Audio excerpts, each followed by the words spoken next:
It's wizard time, motherfucker! Fireball! Hi. Hello! Welcome to this shit! This shindig! So, I am really excited to play this game. Let me turn this music down. I am really excited to play this game because I played the demo like a while ago and it was incredibly fun. I loved the way they did stuff, and I haven't been keeping a huge amount of track on like what they've announced and like what they've posted on their Twitter and stuff, but I've seen like some stuff, but they've been going at it with this game, and I'm really excited to finally play it because from my experience with it, it was really fun. Like the demo when I played it, like when it first came out, I think was like the full first, or like a full first chapter. Like there was investigation there. It was great. It was awesome. I loved it. And now I get to play the whole thing. Wow. The finished version. Whoa. I am really excited to play this. I will probably be gushing over certain things as we go on, but it's gonna be cool. I'm excited.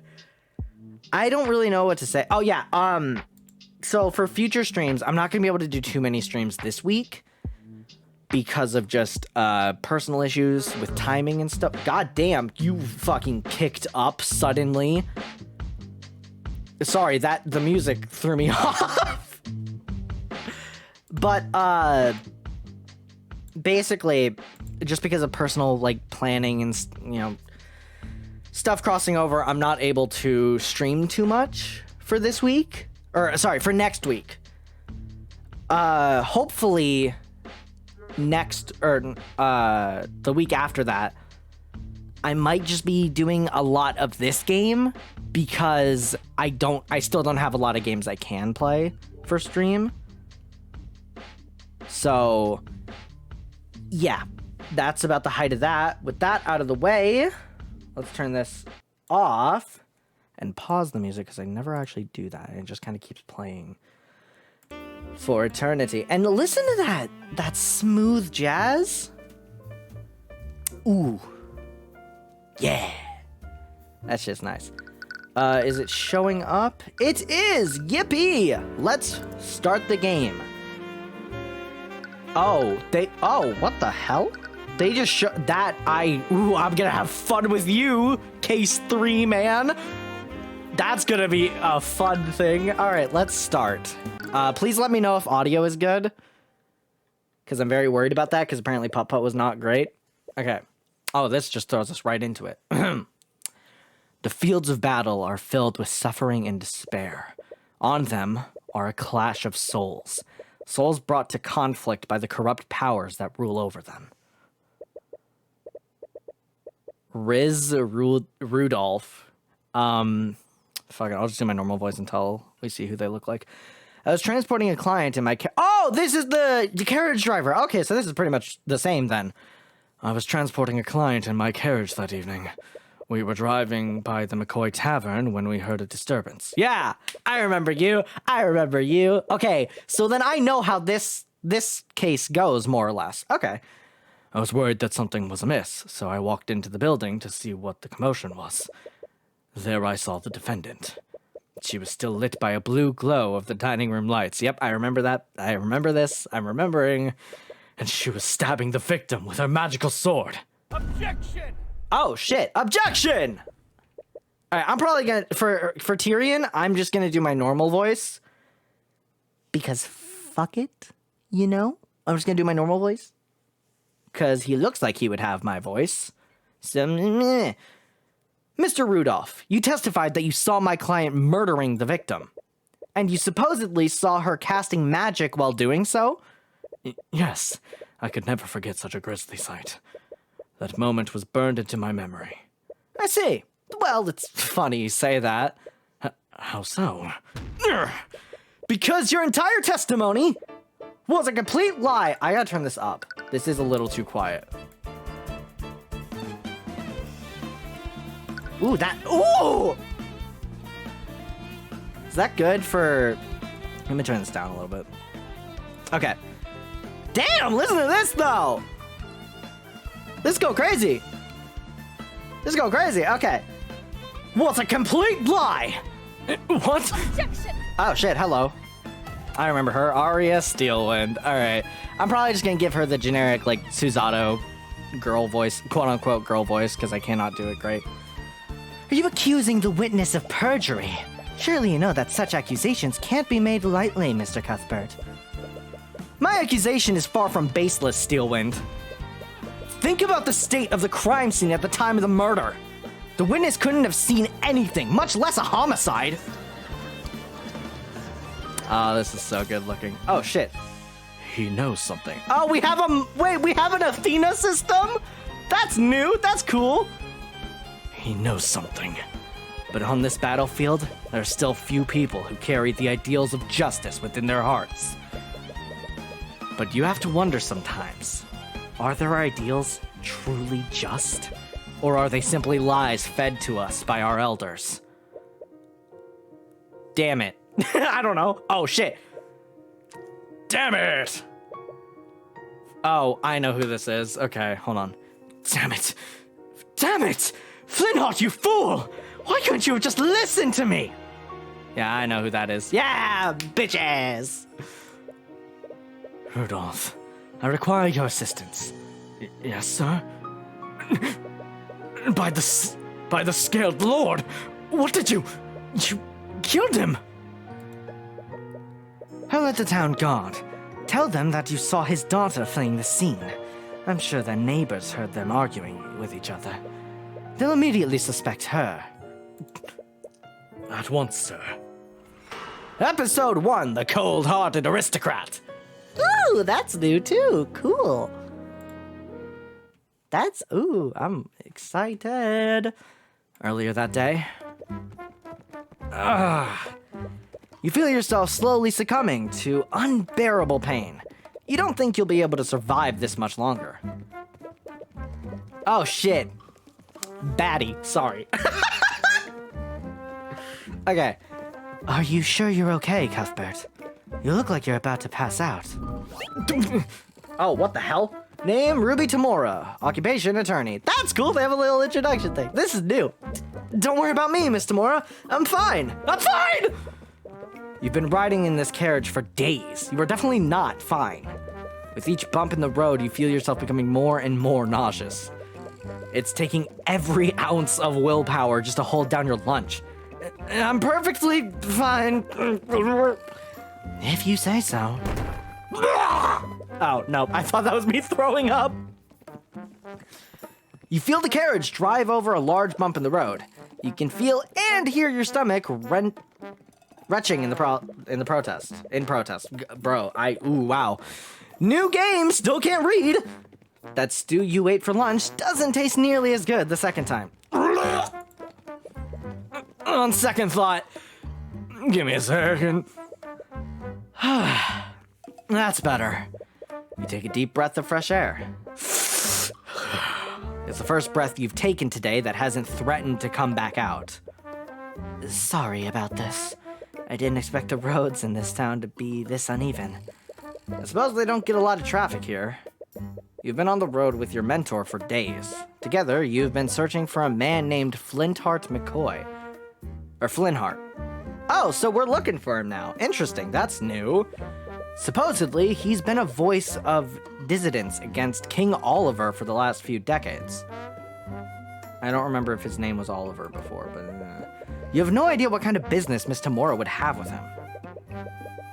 But you know better than to ask questions about her affairs. Oh, shit, hello. You have no eyes. Welcome, travelers. Welcome to Cornhaven. Fucking Cornhaven, I love that. A local merchant steps out from one of the nearby shops. He has a wide smile on. Does he? Does he have a wide smile? He has a wide smile on his face, and he approaches your carriage with the enthusiasm of a starving vulture. Would a pair of dignified individuals such as yourselves care for a refreshing drink? There's eyebrows closed. They must be from the city happy. Certainly has a friendly expression. Does he? But his thoughts seem very analytical. Well, I don't need a drink, but... Miss Tamara glances at you, and your stomach rumbles in agreement. Ah, of course! I have just the thing for an upset stomach. With a carriage like that, I bet I could fleece them for a lot. His thoughts and emotions are laid bare through your Eye of Horus. Right, of course. But the merchant's expression doesn't betray a hint of what he's truly thinking. You wonder if his false smile could get any bigger. I'm sure it could. At this rate, he might dislocate his jaw. How about 2 flasks, Vlad? How about 2 flasks of apple juice for 50 silver pieces? 50 SP, that's weird. 50 silver pieces? You may find the price daunting, but this is organic and fresh-made apple juice. It's just store-bought juice, but I bet they can't even tell the difference. Out of the corner of your eye, you spot an empty bottle of store-bought apple juice. It's resting on a table inside the merchant's shop. Fucking what? Sorry, is this gonna be evidence in the court case? Alright. Store-bought apple juice has been added to your notes. Notes. Tyrion will make mental notes of notable clues he sees in the world. These notes are instrumental to solving mysteries and progressing through the game. You can check these notes at any time by opening the toolbar on the top left of the screen. This one? Oh, yeah. Clues, spells, profiles. We have me, Tyrion Cuthbert. I'm 20 years old and I'm a defense attorney. And my arcane artisan, Ruby Tamora. She's 46, also an attorney, and nothing. But damn if she ain't hot. Anyways. Trust me, it's worth the extra gold. Normally, the price wouldn't matter that much to you, but you don't appreciate being treated like an easy mark. What the fucking shit? My eyes glow with an awesome power! What the fuck is that? This is new. I remember Orem White. Hey, buddy. Okay. Oh, we got health bars? This is cool. Arguments. You've started an argument with another character. Have I? Okay. During an argument, your opponent will make claims that you need to respond to. Responding correctly will lower your opponent's confidence. Responding incorrectly will lower your confidence. And once you run out of confidence, you will lose the argument. I think you need to elaborate. You said that this apple juice is organic, but where is it made? It's produced by hardworking people of this town, of course. I only trade organic products. In a small town like ours, we only deal with locally sourced products. Presenting during arguments. For certain claims, you will need to present a piece of evidence to refute this claim. Blah, blah, blah, blah, blah. Yeah, we get it. That was really mean. I apologize. Here's your store-bought apple juice. You say that, but I can see an empty bottle of store-bought juice inside your shop. Why would you have something like that if you only deal with organic products? Damn, have my health bar! Oh, how did that get there? Make no mistake, I only have that because I wanted to see how my products compare to that of the city. And let me tell you, that mass-produced slop doesn't even compare to my product. What an obvious lie. This juice is worth far more than what I'm offering. Honestly, I'm offering you a very good deal. Hello, Valentina. Iannis or Janice? Whatever. Interpreting during arguments. For certain claims, you will need to look at your opponent's thoughts and emotions. Choose the correct response depending on the information seen. Logic. Choose this option if your opponent's thought contradicts something in your notes. Intuition. Choose the option if your opponent's thought contradicts their claim. Empathy. Choose this option if your opponent's emotions contradict their claim. Interesting! Okay, well, what's your emotion? They usually always sell this stuff for 5 SPF flasks. Which one was this? Use this against claims, contradict thoughts seen through the eye. Oh, so yeah, that would be it. Sir, it's obvious those flasks are only worth 5 silver pieces. What? How did you? Well, it's clear you're a very shrewd man. Right. Argument 1, L! Hello, child. Am I gonna spend the 50 silver for the kid? Out of the corner of your eye, you spot a child watching you from afar. Her eyes are fixed on the flasks of apple juice. how about 20 silver pieces for 3 flasks? Of course, sir. He finally got his thing. Damn! Fucking Blue Eyes White Dragon on top of the tower, bro! Are we just gonna let him sit there? What the fuck? The Kingdom of Wyverngard, not Grade, Wyverngard. That's a sick name, actually. The Kingdom of Wyverngard, established around 2,000 years ago by the 7 High Archmages. Ooh, is it Archmages or Archmages? Probably Archmages, that sounds better. The kingdom is currently ruled by King Oliver de Wyverngard and the mages of his nobility. The nobility will tell you that our marvelous kingdom is a land of prosperity and happiness. Wow, I can't read. A land where its people share the wealth and succor? I guess, provided by the kingdom's magic. Thank you. Haven't had anything like this in years. The child's passing thoughts tell you exactly how much succor the kingdom is sharing. I didn't know you had such an eye for rural economics. Well, I suppose I just have a good intuition for this sort of thing, and eyeballs of Horus. Do I have the eyes of the winged dragon of Ra? That's weird. Or did you use another kind of eye? Oh, she knows. Don't get me wrong, your so-called Eye of Horus is an amazing gift. You should take every opportunity to hone it. But try to be more subtle next time. If I can see through you, others will be able to as well.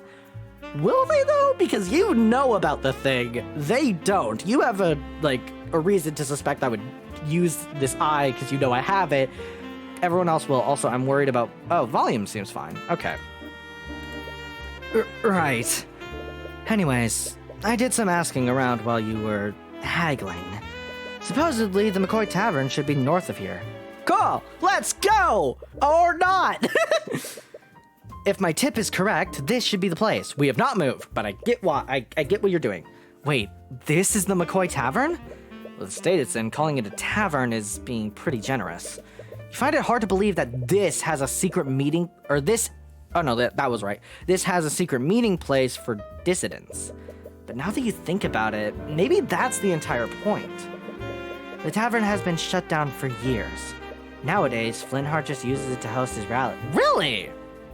Okay, I guess that is kind of different. I remember him still having business. Although, I do wonder how they've been keeping themselves afloat for this long. Oh, fuck! He looks like Breach from Overwatch, Oh my fucking god. I meant Breach from Valorant, not Overwatch, god damn it. Hey, you lot, the McCoy Tavern is closed! Gruff man approaches your carriage as you step out of it. He's eyeing you and Miss Tamora, a clear look of contempt on his face. I take it that you're Flintheart McCoy? I am, what of it? Okay, well there he doesn't. Flintheart McCoy, unemployed. Sorry for not writing ahead of time, but I'm Ruby Tamora. I wanted to speak with you. Ruby Tamora? Wait, the Ruby Tamora? Any animosity he initially had immediately vanishes. He lets out a laugh, as if he were meeting an old friend. Why didn't you say so? Come on in. You didn't expect someone like him to know about Miss Tamora, but you suppose it makes sense. They both fight against the same enemy, albeit in different ways. Sorry about the mess. We haven't exactly been... Well, anyways, what brings you here? I take it you didn't journey all this way to see my wrecked tavern. This scene is looking all too familiar from the demo. That painting is new, though. That's a sick-ass painting. I'm here on behalf of the client. We have a proposition that you might be interested in. Is there anywhere we could talk more privately? Sure, the kitchen is empty. Wonderful.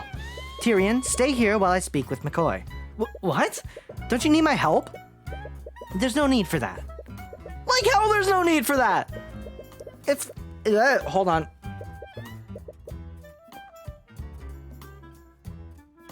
Sorry. If she's trying to make a deal with Flintheart, you can easily read his thoughts to help her. Or she doesn't want that! It would seem that Miss Tamora does not... Okay, I'm sitting the fuck back. You desperately want to object, but she shoots you stern... You shoots... But she's... Damn!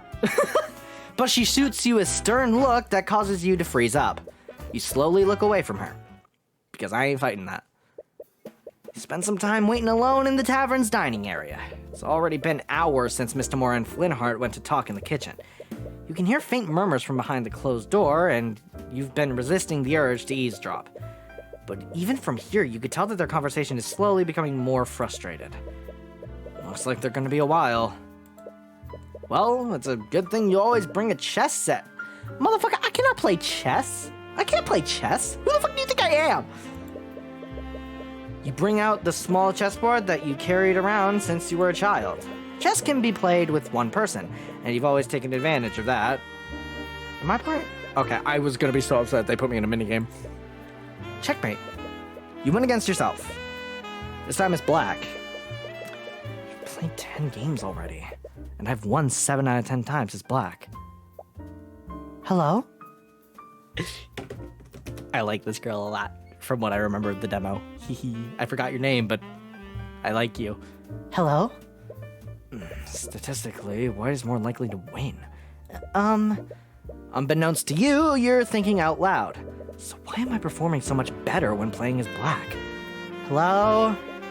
Still don't notice her, and you're verbalizing your thoughts just as fast as you're thinking them. Am I becoming overconfident as White because it has a first move advantage? Or perhaps that very advantage is affecting my choices and making me play in a suboptimal manner. If a personal quirk is making me play illogically, then I need to correct it. Hey! What? How long have you been standing there? It's about time you noticed me. I've been trying to get your attention for a while now. Sorry. Do you know where my dad is? Your dad? Flintheart McCoy. I'm his daughter, Celeste. Hey! Celeste McCoy. Occupation? Mercenary. This motherfucker kills. I remember that from the demo. She fucking kills. Oh, Flintheart is speaking with my mentor. Right now, my mentor. I wanted to show him something. Do you know when they'll be done? I don't know. They've been speaking in the kitchen for a while now. I read that as it was going. I am so good at this. Sorry, I just wanted to... You hear Flintheart and Miss Tamora's voices getting louder and more frustrated, but Celeste doesn't seem to notice. Her eyes seem to be focused on your chessboard. This is chess, right? Are you playing against someone? Oh, I'm playing against myself, actually. That's... You feel a judgmental stare. Damn, this is a new sprite. I've never seen this. She was very, timid in the demo, so this is cool. Playing alone helps me develop new strategies. Plenty of professionals do it. Hey, I'm not the type to shame a man for playing with... Girl, what is with this new Celeste? Because the Celeste I know from the demo was way too timid to say that. What do you fucking mean? Celeste, what happened to you? When did you get the fucking backbone? That's... Relax, I'm just joking. Anyways, if you're still waiting for your mentor, do you want to play a game? Oh, you know how to play? Sure, I've read about this before. She's read about it? This table is so dusty. Celeste takes a seat on the other side of the table. She tries to set up her side of the board, but fumbles with the pieces. She stares at one of them, confused. How do I arrange these things again? A part of you regrets accepting her challenge, but it would be impolite to back out now. Here, I'll arrange them for you. Thanks! This is so wholesome, until it was. And then she told me that I was playing with myself. And then I just felt insulted. And now it's wholesome again. Checkmate. You defeat her in 2 moves. Wait, what? Already? How did you do that? You decide against telling her what the name of the mate was. Rematch me! I want a do-over! Sure, why not? It's not as if you have anything better to do. Checkmate. I'm waiting. Celeste's brow furrows as she tries to decide on her next move. But she hasn't realized that the game is already finished. This would be me. Here! She moves her knight into a position to attack your queen. It should have stopped your assault on her king, but checkmate. A scholar's mate this time. What? Come on, how do you keep doing that? You look at the closed door to the kitchen. Flynnhart and Miss Tamora's discussion is becoming louder. Doesn't sound like they'll be done anytime soon. Again, I'll definitely beat you this time. My voice is not ready for her voice. For someone who had clearly never played before, she's quickly improving with each game. It's impressive. She's observing your strategies and adapting them to her playstyle. With the way she's playing now, she could even defeat a nationally ranked noble. Checkmate. But even so, you've been playing this game for a lot longer than she has. How are you always one step ahead of me? It's like you're reading my mind. It's funny you should mention that. As if you need to. As if you'd even need to. Just one more game. I'll get you this time. They're gonna come out. Yep, I knew it. Hello, Cuthbert. Miss Tamora emerges from the kitchen with Flynnhart. Why does it... I really hope the audio levels are fine. I might turn this down a little bit. Actually, let me do this. Let me do this. Okay. Miss Tamora emerges from the kitchen with Flynnhart. They both look mentally exhausted. Looks like negotiations didn't go well. Hi, Dad! Oh, hello, sweetie. I'm weirdly doing, like... It feels like I'm doing a voice between what I did for Barry Caden in Great Ace Attorney and Van Zykes. Feels like a weird combo. Flynnhart looks irritated, but as soon as he sees Celeste, he quickly hides it behind a smile. You wonder what their discussion was about. What's this? Some kind of game? Miss Tamora glances at pieces on the board. Don't feel about oh, shit.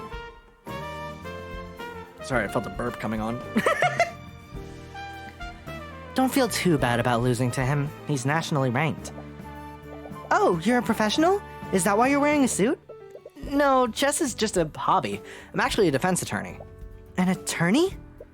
Speaking of which, we should probably be on our way. Oh, fuck! No! I'm not changing my voice. I don't care. I'm not doing another Barry Caden. Sorry for refusing you after you came all this way. I really respect what you're doing, but I don't want anything to do with your mage friends. Oh no, Celeste is sad. I wonder why. Anyways, Arcane art is transmutation. Anyways, you wonder what he meant by that. He's a wizardist. I mean, that's what it is. Was Miss Tamora trying to introduce him to one of our clients? Anyways, it is getting late. If you leave now, you won't get back to the city until morning. She's right. This region is littered with bandits and brigands. Okay. You wouldn't want to run into them at this late. I guess you have a point. We have plenty of empty rooms that you could stay in until morning. It's the least I can do after you came all this way. Well, if it's not too much trouble, we might as well stay here until tomorrow. The tavern is shut down, but we still have some sheets and blankets. I'll go and get the rooms ready. Celeste and Flynnhart leave the dining area to get the rooms ready. You're left in the dining room with Miss Tamora. So, take it that negotiations didn't go well? No, I didn't expect him to be so stubborn. Honestly, I have no idea what that man has against mages. Well, there is one way to find out. Why are you being so secretive? If your business with Flynnhart is related to our clients, I can help. It wasn't important, and your presence was not necessary. That's such an obvious lie, but you can't read a single thought from her mind. She's had years of practice hiding her thoughts from the Eye of Horus. Celeste enthusiastically came back downstairs, but she seems to have noticed the tension between you and Miss Tamora. Sorry to interrupt, but your rooms are ready now. Right. Thank you. An awkward silence hangs in the air as you and Miss Tamora head upstairs. You reach the upper hallway and see the two rooms that Celeste had prepared for you. Miss Tamora stops before entering her room. You were playing chess with Flynnhart's daughter earlier. Was she any good? Not at first, but she got better as we kept playing. I'm sorry for leaving you here for so long. I didn't expect our discussion to last that long. No, it's fine. Despite everything, I enjoyed playing against her. I see. Well, I suppose you are at that age. No, it's not like that! It's just that outside of tournaments, I never really get to play against another player. And you only ever want to play shogi against me.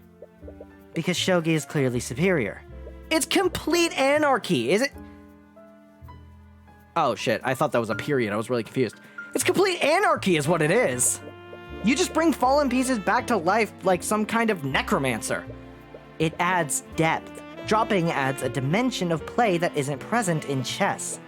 You sternly look at each other. Your position's already made. After a few moments of silence, you both burst out laughing. Ha ha ha ha ha! Hee ha ha! Why are you sad? I'm sorry if it looks like I don't trust you. I know you're just trying to help. But there are some things about my work that I just can't tell you about yet. But one day, I'll tell you everything. Right. I'm sorry for prying. I want to show you I'm ready to be an attorney. You are. I know you are. The rare praise from your mentor catches you off guard. Anyways, get some rest. You should mentally prepare yourself for the journey tomorrow. Right. You completely forgot about the carriage ride back. You're so excited. You can already feel your stomach churning in the protest. What did I tell you? He's so excited. You lay in the bed that the McCoys prepared for you. And as you close your eyes, you slowly drift into a deep slumber. As this happens, you feel something invasive. Your mind drifts away. You feel yourself being pulled elsewhere. To the fucking Eye of Sauron! What the fuck? Sorry, the Eye of fucking Sauron is like, hey bro, you getting good sleep? Like, what the fuck? You find yourself in a surreal and unsettling landscape. Oh, is that the Eye of Horus? Is that what that is? You're fairly certain that you're dreaming right now, but some instinct in the back of your mind tells you that something is fundamentally wrong about this. Huh? See a woman in the far distance. She's staring directly at you. Is she? What eyes? What presence? She's murmuring something, but you can't quite make it out. Is she trying to say something to you? Finally found. What? I didn't read that! Wait, I didn't read that. What did it say? I finally found you, Heavensborn! You're jolted wide awake. That can't mean anything good, I'm sure. You can't exactly remember what that woman said to you, but whatever her words were, they sent a piercing chill down your spine. I believe those words were, I finally found you, Heavensborn. Hope this helps. Your breath is heavy, and your heart is beating at 100 miles per hour. Calm down, it was just a dream. At least that's what you try to tell yourself. Please, just let me explain. I don't want to hear it. That was way more aggressive than I meant for it to be. Fuck. You can hear voices of Celeste and Flintheart ring out from downstairs. Must be extremely late. What could they possibly be arguing about at this hour? I want you out of my house! Out! I remember this part. A dead silence lingers in the air before you hear someone rush out the tavern. Whoever left slammed the door behind them. What was that all about? It's none of your business. You only met those two today. Okay, but you can... whatever. I guess, yeah, you probably shouldn't go. Hey, so I heard you tell your daughter that she needs to fucking leave your house? What was that about, sir? You know, as the guest. It'd probably be best not to get involved in their affairs. And as you tell yourself that, a brief image of Celeste's smile appears in your mind. Ooh, somebody's in love? Damn it.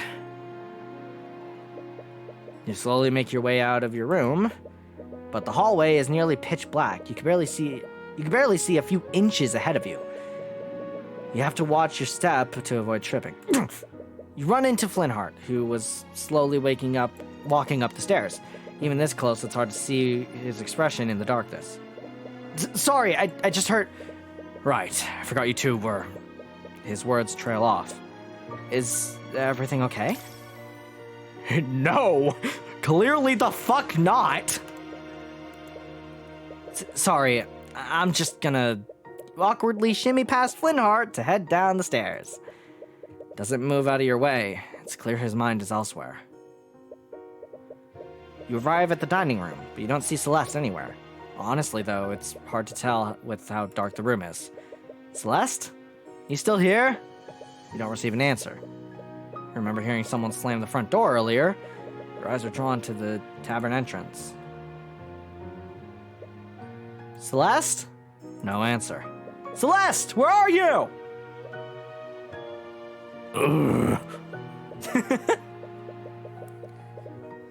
The merchant you spoke with before steps out from his shop holding a lantern. He appears to be irritated by all the noise you've been making. Oh, you're the kid from before. Do you have any idea what time it is? This isn't the city. You can't just make a bunch of noise like this. Right. Sorry. I was just looking for Celeste. Who? Celeste McCoy. She's Flynnhart's daughter. The merchant's expression becomes a little colder. Do you know that? Or shit, that's not him. Oopsies daisies. Do you know them? What do you want with that bastard? That damn mage. Oh. What? Those two probably woke up half the street with all their yelling. I don't need you keeping us up too. If I hear any more noise, I'm going to call the town guard. Uh-oh, he calling the popo.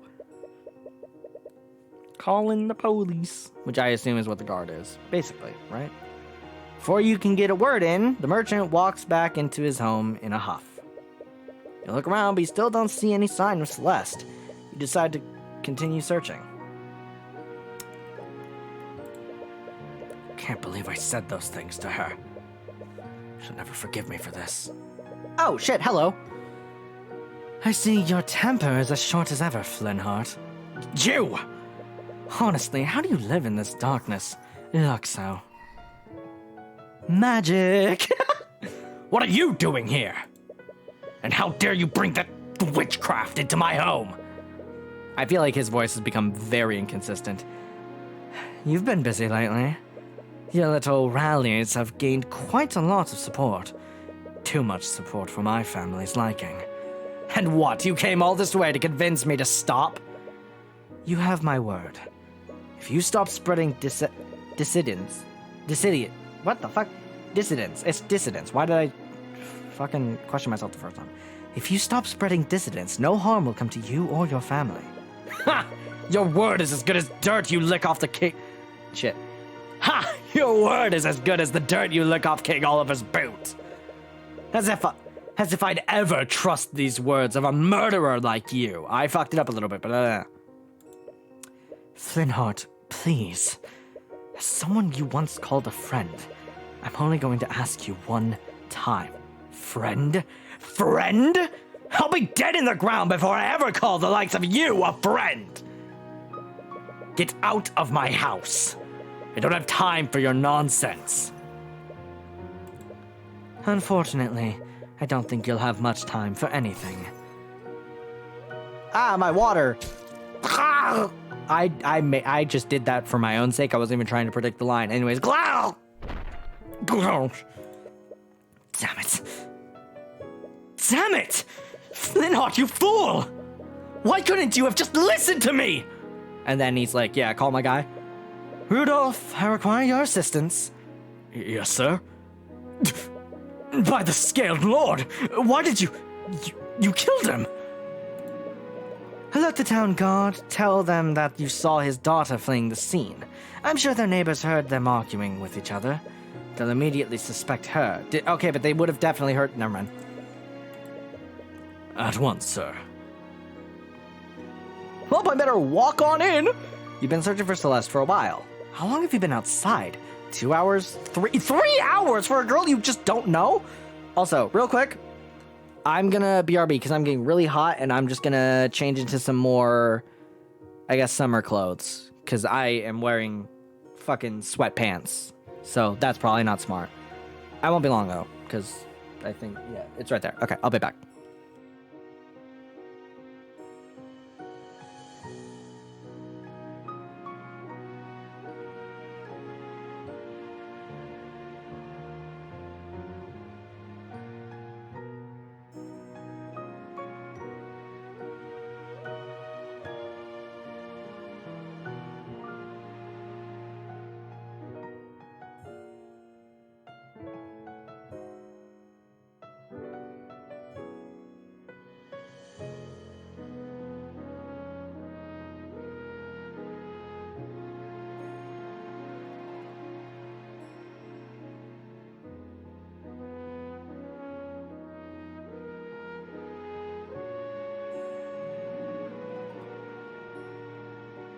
Okay, we're back.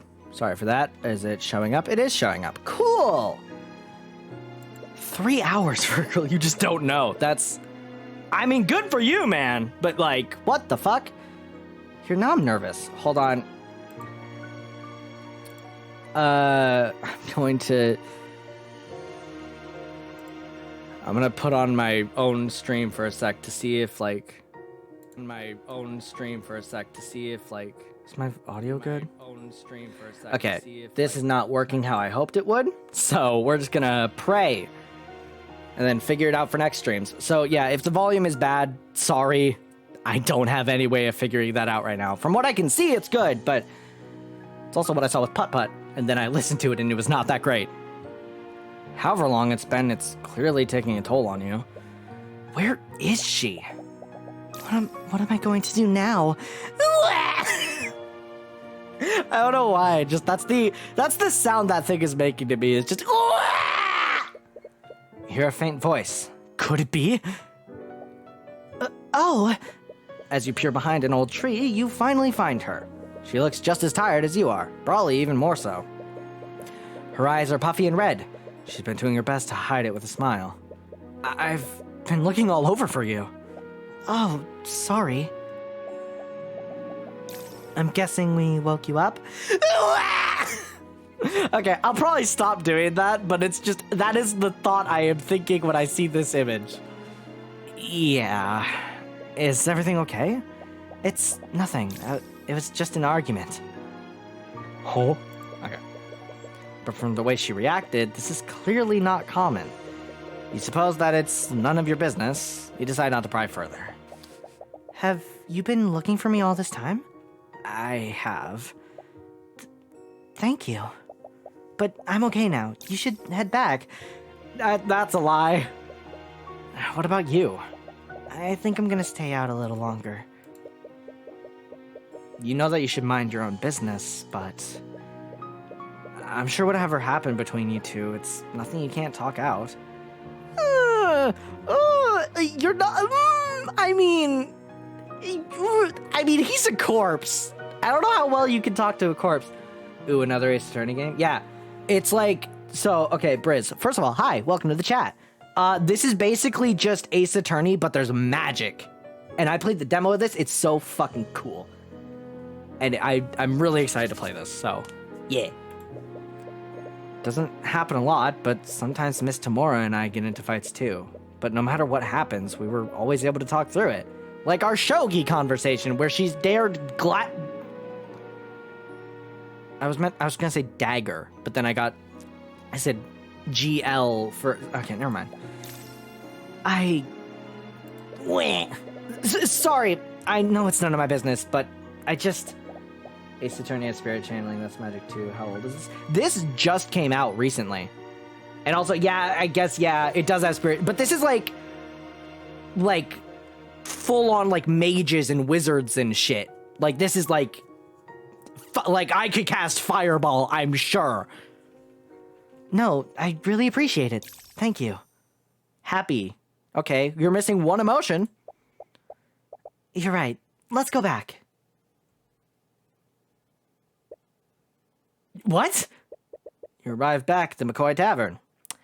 To a corpse. But it's now surrounded by several carriages and knights clad in plate armor. Is that the Inquisition? What?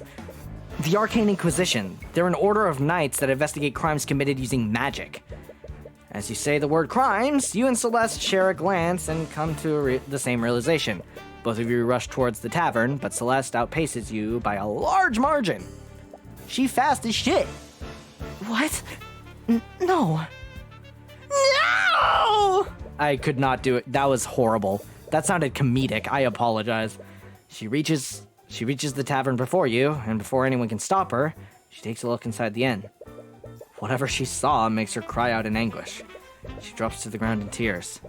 Ah, here we go, bitches! There she is. Celeste McCoy, by the authority of the Wyvern Guard Crown,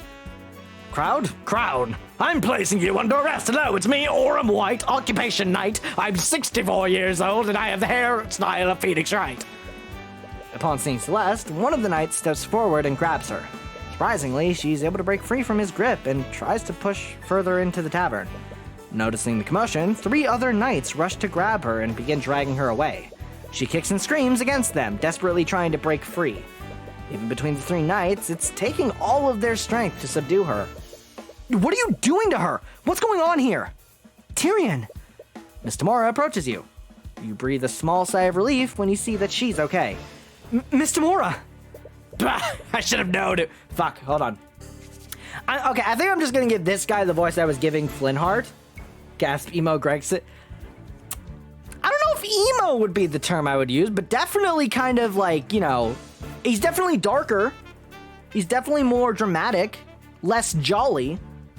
So, also, I'm just gonna give this guy the voice of Flintheart. I think that's just easy because Flintheart's dead.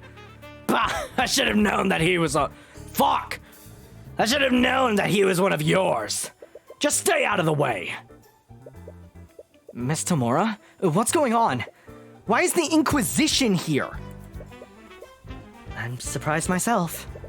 But from what I understand, Flintheart McCoy has been murdered. Murdered? Less jolly.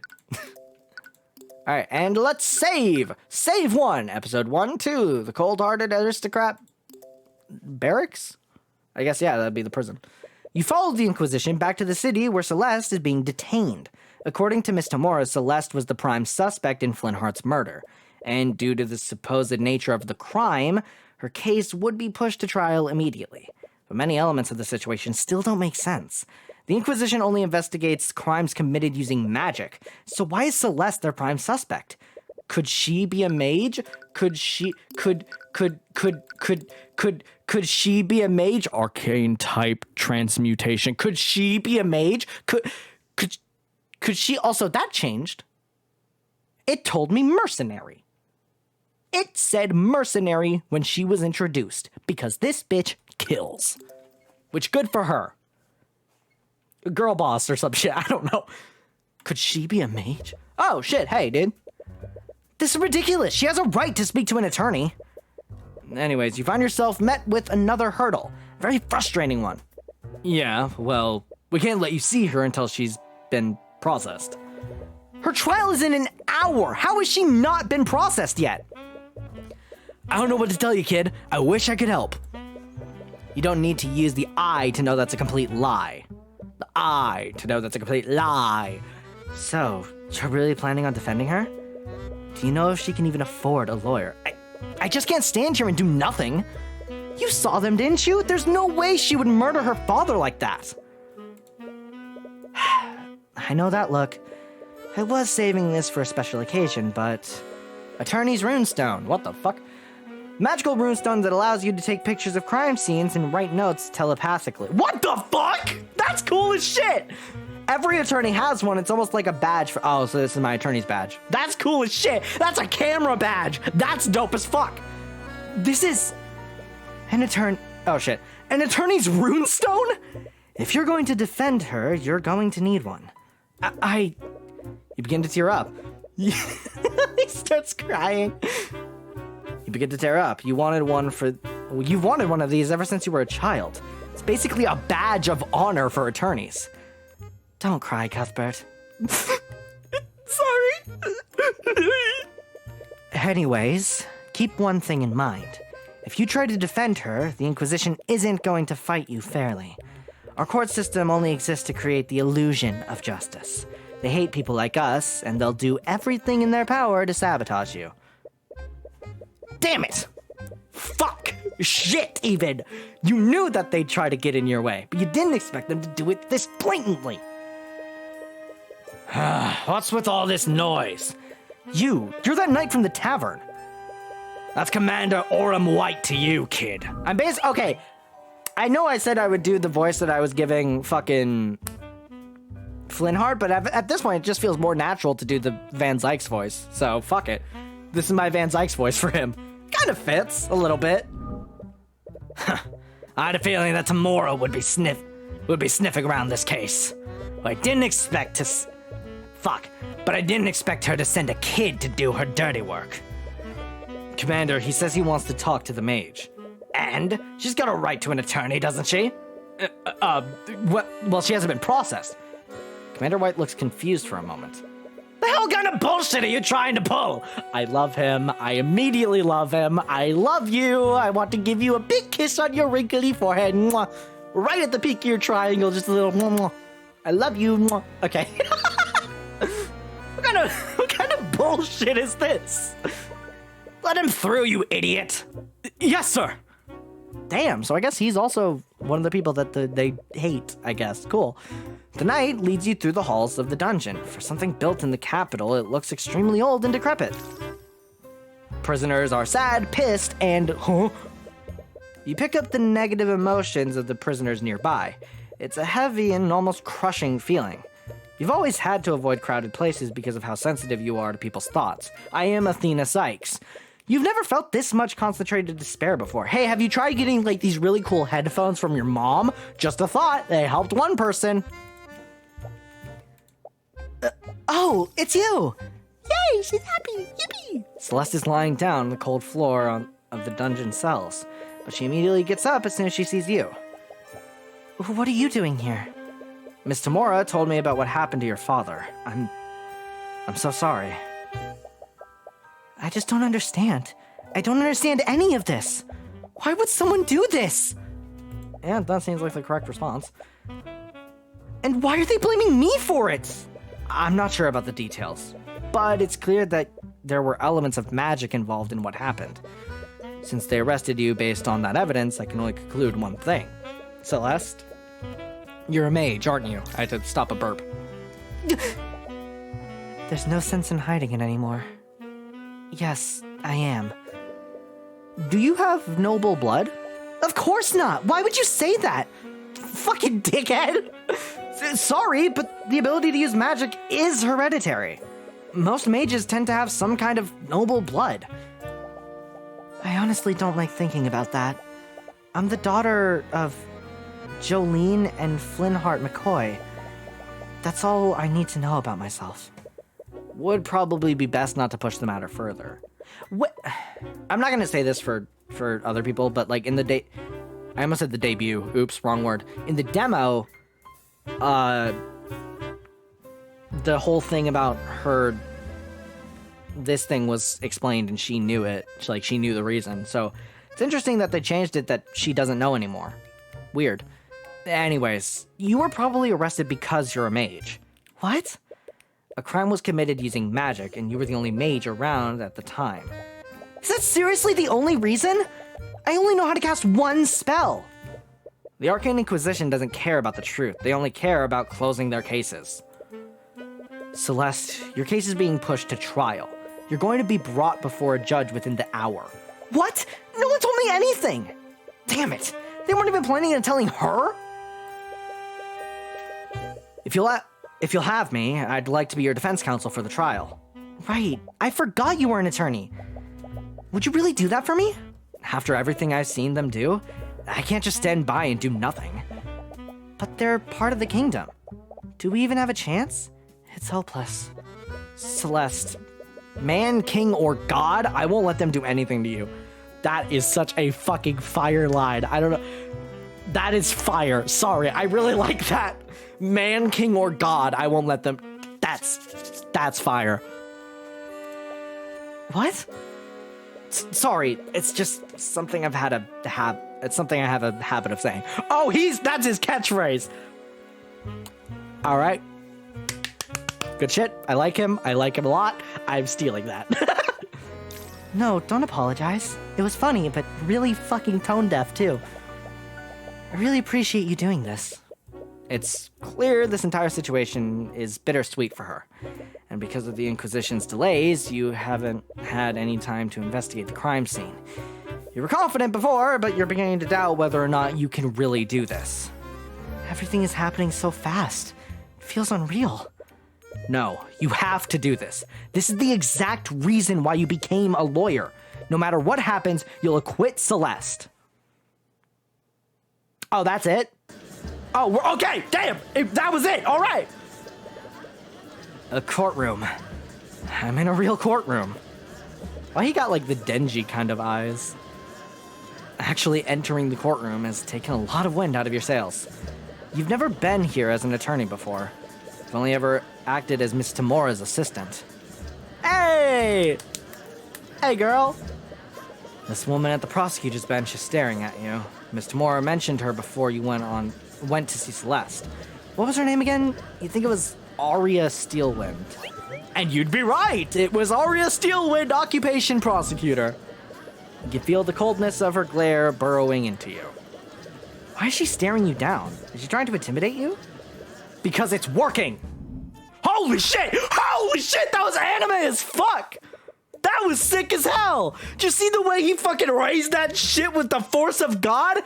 Motherfucker, you could have told me that was Mjolnir and I'd believe you from that. God damn! Anyways, I'm gonna give him a very decrepit voice.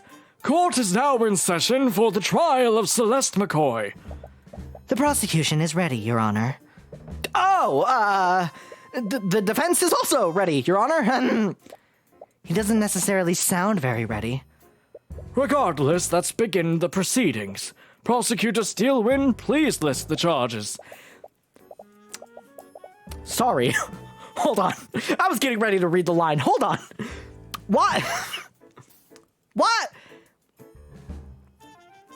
Why is there just a hologram? I thought this was fantasy, not sci-fi. Magic hologram, I guess? I don't know. The defendant is Celeste McCoy, a mercenary for hire and a registered mage. Wait, did she just say mercenary? Yeah, dude. She kills. Yeah, I had to take up a job after my family's tavern was shut down.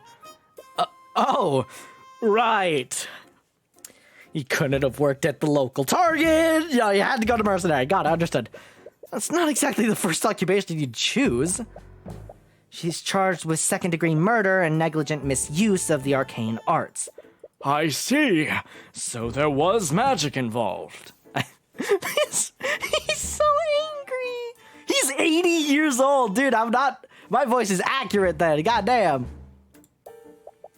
Yes, the crime occurred within the McCoy Tavern, a local inn that shut down years ago. The locals reported hearing a loud commotion coming from within the building. Hours later, a carriage driver that was nearby checked the disturbance. It was then that he was found the defendant's sword still impaling his dead body. The Inquisition has provided an autopsy report and a record of the sword. Cool. Autopsy report of Flintheart McCoy. Died after being stabbed from behind with a magical blade. Fatal wound shows heavy traces of transmutation magic. Which is her kind of magic. Awesome. Celeste's sword. The alleged murder. Alleged? Motherfucker, it would be in the Alright. It's an ornately designed sword, but it has no magical properties. Alright, so I already know what the two things that are going to be, like, important are. First of all, the things that are going to be important are died after being stabbed from behind, and the fact that this has no magical properties. I don't remember if that was in the demo of this case, but that's just what I'm saying is going to be the thing. Purely off of just speculation, I guess. What was the defendant's relationship with the victim? I see that they share the same last name. The defendant is the victim's daughter, but not by blood. She was adopted into the family when she was an infant. Her birth parents are currently unknown. I see. What an unfortunate turn of events. Why am I just looking at the ceiling? To begin, the prosecution would like to call Commander Orem White to the stand. Oh, okay, we're just getting him out of the way right now, I guess. Witness, please state your name and occupation for the court. Name's Orem White. I'm commander of the Arcane Inquisition.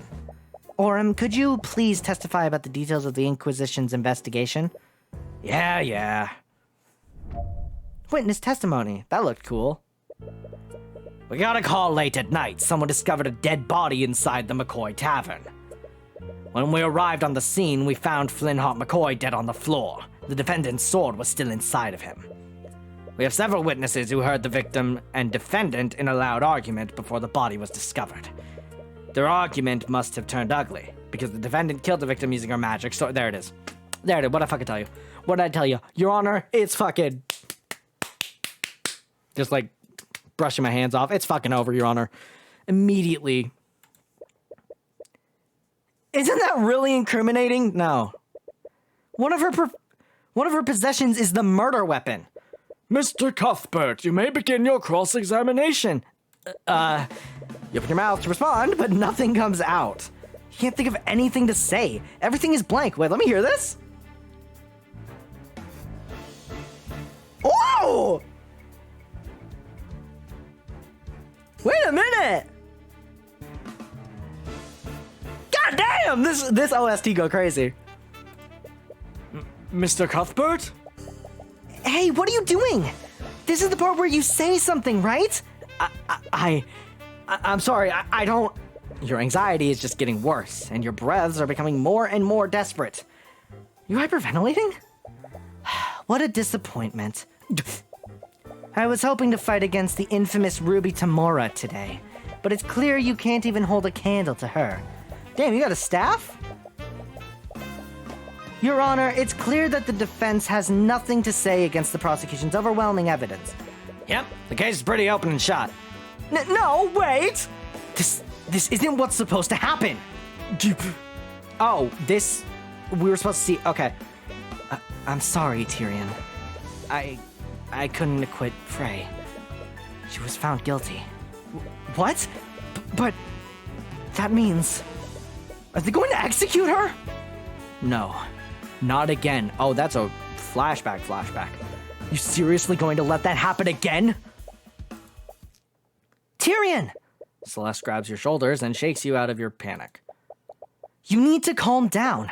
Her gaze is calm and focused despite the gravity of the situation. But she looks stern, not angry. I'm sorry. I didn't mean for this to... Stop. Just listen to me. You know what to do, right? Just do it the same way you play chess. What? I don't know, you were just so calm and focused when we were playing before. No matter how close I got to beating you, you always knew how to stay calm and win. So just channel that feeling and look at the pieces? Doesn't make any sense, and yet it totally fucking works. Take a moment to focus and let everything else disappear from the world. Every statement that he made, every word that came out of his mouth, each of those is a possible weakness that you can attack. Every bleak moment can be turned around. You just need to consider every angle. My apologies for the delay, Your Honor. The defense is ready to begin cross-examining the witness. Very well. Huh. There we go. Thank God that worked. Carefully examine every statement he made and find something that contradicts evidence in your notes. Once you do that, present the contradicting evidence and prove that his testimony is false. Cross-examination. Look at us go. All right. Cross-examination. You are cross-examining the witness. Carefully examine each statement they made and find the statement that contradicts a clue, spell, or a profile in your notes. Once you identify the false statement, click present button, and yeah, so it's basically just Ace Attorney. All right, well, I know the correct thing. Magic sword, present. You're full of shit. Objection! Commander White, you testified that the victim was killed using the defendant's magical sword. Am I correct? Yeah, it's pretty obvious when you look at the crime scene. Ugh, I think I'd actually have to disagree with you on that. The defendant's sword couldn't have possibly been the murder weapon. What are you talking about, kid? The sword was inside his body. Of course, that's what killed him. That may be the case, but take a look at the autopsy report. It states that the fatal wound had heavy traces of magic. So how would a non-magical sword leave traces of magic on the body? What? To leave a trace like that, the wound would have had to have been created with something magical. My client's sword may look fancy and expensive, but it is entirely mundane. That doesn't make a lick of sense! If the sword didn't kill him, then why was it in the body? Yes, I find that quite strange as well. Well, there's only one reasonable explanation, Your Honor. The wound was created magically, and someone shoved the sword into the wound afterward. The hell are you talking about? The defendant is a damned mage. She could have easily killed the victim using magic. Ugh. That may be, Commander, but unfortunately, you're a stupid bitch. But why would she kill the victim using magic and then stab him with her sword? She would just be incriminating herself. See, even the background believes me. No. If anything, this series of events proves one thing. Someone used magic to kill the victim, and then they pushed my client's sword into the wound to frame her. Objection! Oh, damn. Objection? Don't get ahead of yourself. What? Your Honor, the defense is trying to spin the facts in his favor. Nuh-uh! He claims that a third party committed the crime and used a sword to frame the defendant. But wouldn't the simpler explanation be this? Boom. Magic was being channeled through the sword at the time of death. That is what left the magical trace on the body. Wait, what? Okay. I thought... Okay, they said fucking...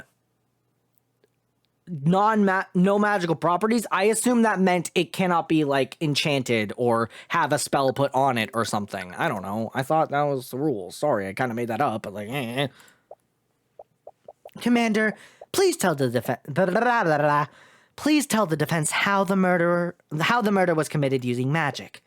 What? All right. I think I see where you're going with this. Witness testimony. It's so calm.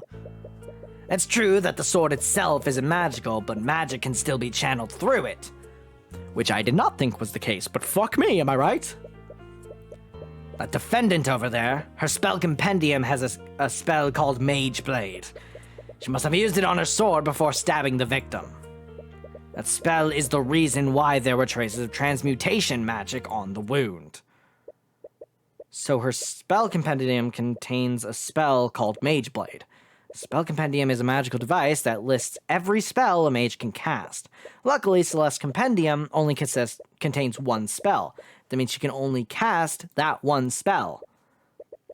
Celeste, do you have your spell compendium with you? No. I left it at the tavern after, well, you know. If you can't look at the description of Mage Blade, you'll have to approach this another way. That sucks. I'd really just like to be told that it's not... I'd like to know where I'm going. Commander's testimony was a lot vaguer this time. If you can press his statements, you might be able to find new information that you can use against him. He's gonna say something about it being... Okay. Pressing statements. During cross-examination, you can press statements to acquire more information. Sometimes pressing the right statement can make the witness add a statement to their testimony. It's true that the sword itself isn't magical, but the magic can still be channeled through it. Are you saying that my client used a spell and channeled it through her sword? There are a vast number of spells that operate like that. Spells from the School of Transmutation are almost always channeled through an object. Oh, that was it. That was short. Okay, the defendant over here, spell compendium. Okay, can I get it? Mage Blade. It's a transmutation spell that sharpens my sword. I usually use it when I need to cut through an enemy's plate armor. You didn't realize that she led such a lethal lifestyle. But anyways, wouldn't it be excessive for the defendant to use a spell like that on the victim? He wasn't wearing any kind of armor at the time of death. The victim and the defendant were in an intense argument. Perhaps she used the spell in a fit of rage. It was a crime of passion, after all. That theory is a little far-fetched, but you'll need hard evidence if you want to disprove it. Alright, she must have used it on her sword. But why would she go to the trouble of doing that? Her sword alone would have been enough to commit murder. Mages are always looking for an excuse to throw their power around. There's no rhyme or reason to it. I'm just thinking of the Sanders Sides fucking, there is no rhyme or reason to what I do, I just do. A scoodly boo. Oop, maybe there is a rhyme. Isn't that just your own personal bias, Commander? We don't need to understand why the defendant did what she did. The fact of the matter is that magic was present at the crime. Do you have any evidence of the contrary? No. You don't. Yet. Okay, well then that spell is the reason why blah blah blah. If she used a spell like that, wouldn't that have created traces of magic on the ground? How so? Well, let's say we follow the prosecution's theory.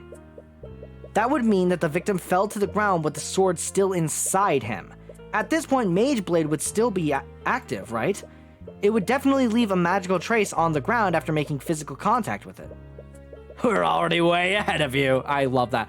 That sprite is so cool. I love the smile, sorry. We've had our people scan the crime scene, and we found traces of transmutation magic right under the body, just like you said. Oh. You still don't believe me? I have a picture of the crime scene right here. Oh, why was this picture not brought to my attention? There was no need. The entire case is open and shut. Well, now we have a photo. You've seen the picture of dead before, but it feels different now that the body is someone you knew. Let me see this photo. The fuck is this hexagon? Looks like there are traces of magic on the ground. Is that the hexagon? But the shape is a little weird, isn't it? What was that just now? She saw the thing. Okay, you can see it right in the photo. She killed him with a stab from the front. That's very interesting because this is the other thing that I knew it was going to be. Objection! Do you know direction? I'm sorry, Commander White, but it seems that you've presented another glaring contradiction, one that the prosecution has already seen. Oh yeah? And what's that? You said that my client was stabbed... You said that my client stabbed the victim from the front. Am I correct? Yeah, you can see it plain in the picture. So where's your contradiction? Oh, well, it's nothing, really, you know, just that's the thing, Commander, you know, nothing big. Your picture clearly shows that the victim was stabbed from the front, but the autopsy report says that he died from a stab from behind. What? Objection! Fuck you! Orem, you were supposed to release everything that you had. Why wasn't this photo given to me? There was no need. There's no way it could have been anyone other than that damn mage. Murmurs ring out across the gallery. It didn't matter how corrupt the justice system was. They wouldn't be able to cover up such a blatant incompetence. You have them right where you want them. Ooh! Jesus Christ. Order in the court! Mr. Cuthbert, what is the meaning of this? I'll tell you, Judge. I'll tell you what the meaning behind this is, Your Honor. Okay, we basically said the same thing. As the autopsy report states, the victim died from a stab wound originating from his back, but this photo clearly shows the sword entered from the front. This can only mean one thing. The sword was inserted into the wound after the fatal wound had already been created. That's crazy! Do you honestly expect us to believe that? Then please enlighten me, Commander White, you silly little goober bitch. How else would the sword be facing the opposite way? What, do we have a swippy swappy spell that was done? Do you think my client stabbed the victim with the hilt of her sword? I didn't think so. What really happened is clear. Ugh. The real murderer stuck the sword through the victim's wound to implicate my client, but they made a careless mistake and stuck the sword through the opposite side. God, you suck. Let me have this. Also, I find it very interesting that we don't get like a tutorial prosecutor. I assume she's going to be just the prosecutor. With this design, that's a prosecutor. It appears that I underestimated you, Mr. Cuthbert, but you've still got ahead of yourself. How so? Really, Miss Stillman? Like, no, genuinely, how? I believe that Mr. Cuthbert has adequately cast doubt on your case. Oh, did he now? Then let me ask you one question, Mr. Cuthbert. Okay. If your client didn't kill Flintheart McCoy, then who did? Could have easily been the guy who found the body. How should I know? If I'm not mistaken, it's the commander's job to figure that out. Oh, I'm well aware of the commander's incompetence. But one fact still stands. There was magic detected on the wound and the sword. Would you like for me to tell you how many mages live in that small town? You don't like where she's going with this. Just one. There's only one registered mage in that entire town. And that mage is your client. What? The whole damn town? The defendant was also established to have been with the victim hours before his death. She was the last known person with him, and she was the only mage there. In addition to that, I have several witnesses who heard them arguing. I'm fucking one of them. How she murdered the victim is simply an unanswered question. I see. That certainly does change matters. I can't say that the prosecution's evidence is irrefutable, but there is still evidence that casts guilt upon the defendant. Damn it! You almost had them! That was really... I said earlier he had, like, dingy eyes, and that sounded really dingy. Like, fucking... Damn it! Fuck! There are far too many unanswered questions for me to pass a verdict. We will give law enforcement time to clear these unknowns. I suggest that they conduct their investigations more thoroughly I'm sorry, what? Wait, we're still... What the hell? We will resume the trial tomorrow sorry. Huh? Okay, that's weird. Court is adjourned. Boom. Let's go. Hello, Cuthbert. As you walk out of the courtroom with Celeste, you are greeted by Miss Tamora. Miss Tamora? You're here? You recall how you froze up during the first cross-examination. You feel a little ashamed that your mentor saw all of that. Well, at the end of the day, you were able to pull it together. And once you did that, you performed adequately. On that note, I wanted to give you this. Fucking would have liked to have that beforehand. But thanks, I guess. Celeste Spell Compendium has been added to your notes. Mage Blade has been added to your notes. Okay. School Transmutation, Incantation Arcane, Gesture none, Duration 1 minute, Concentration yes. For the duration of this spell, the edges of this object, usually a blade, become unnaturally sharp, making it more effective at slashing through material. While under the effects of this spell, the object emits a yellow radiant glow. The target object must be no longer than a 5-foot cube. My spell compendium? I swiped it from the dining area before the Inquisition arrived. I thought it'd be best for you to have it. So, this is your spell compendium, and it only has one spell. Sorry. Mage Blade. This means that the prosecution has to prove that Celeste used that specific spell. It will restrict how they approach this case, which gives you an edge over them. But that prosecutor is really something else. Okay, so let me look at this real quick. So we have an entire spells thing. Interesting. And then profiles. Okay. You mean Prosecutor Steelwind? You can still remember her ripping glare. Gives you chills just thinking about it. You wouldn't even know it, but this was also her first trial. Really? I thought that her inexperience would make for a good first opponent, but that girl, she's a natural in the courtroom. Makes me wonder why a Steelwind would choose to become an attorney in the first place. What do you mean? The Steelwinds are a powerful noble house. Of the noble families, they are one of the few who answer directly to the king.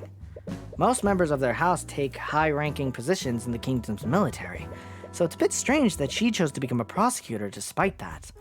Steelwind. I feel like I've heard it somewhere before. In any case, it's best that you focus on the trial. You have about a day until court resumes. Right. Now that I have time, I'd like to ask you some questions, Celeste. Namely, about the argument you had with your father. Oh. Sad. See that? The bailiff staring daggers at Celeste. It looks like they're waiting to take her back to her cell. Whatever questions you have for her will have to wait.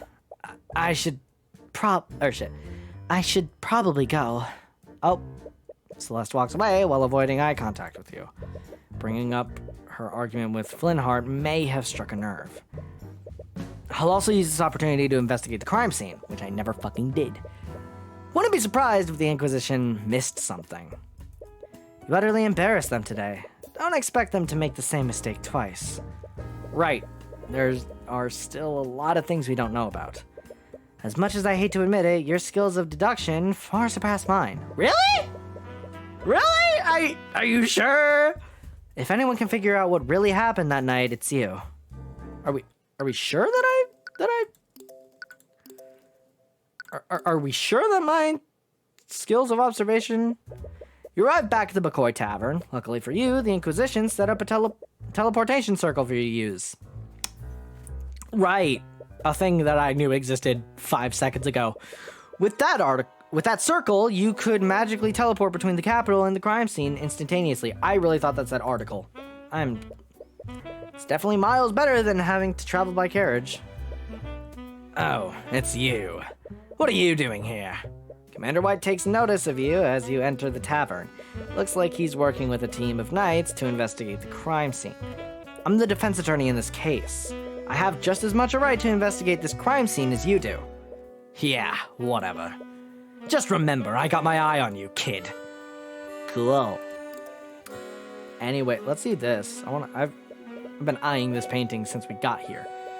It's a painting of a mage, and there's some text on it. Samala Doglion, a legendary practitioner of the arcane arts. He mysteriously disappeared one day. It's rumored that he was developing a formula for a new transmutation spell. However, he was reckless in casting the spell, and Doglion quickly lost control of the magic. His body was never found. Many speculate that he didn't actually die during the accident. But if that's true, where did he end up? Sounds like a cautionary tale against using magic. That might explain why Flintheart keeps it in his tavern. Yeah, I was gonna say, having magic like that in your thing. You! Is this Uncle Sam? Is that what it's meant to be? It's a painting of a man in a suit. There's some text on it. Adam Evley, politician of the Pedantic. I've heard of this guy. He's some kind of politician from one of the nations west of here. I heard he's pretty much a shoo-in to win whatever election they have going there. An election? Was Flintheart studying democracies for his little revolution? Okay, well that's about everything of note that I care about. Let's see this. There's a chalk outline of a person on the ground in the tavern. It's probably where Flintheart died. The outline matches the picture that the Inquisition took. Nothing seems out of... Does it?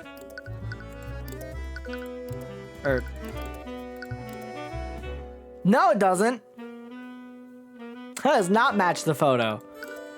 But okay. Nothing seems out of place here. Are you sure, motherfucker? There's a broken bottle on the floor. It's shattered close to the chalk outline of the... Oh! Right, I remember this now. I remember. Sorry. The label has the words Lotus Juice on it. Never heard of that brand before. Must be foreign.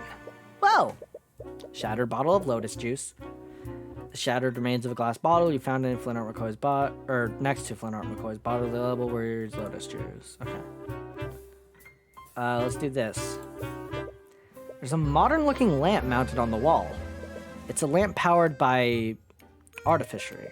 Didn't expect to find something this sophisticated in a town like this. Bah!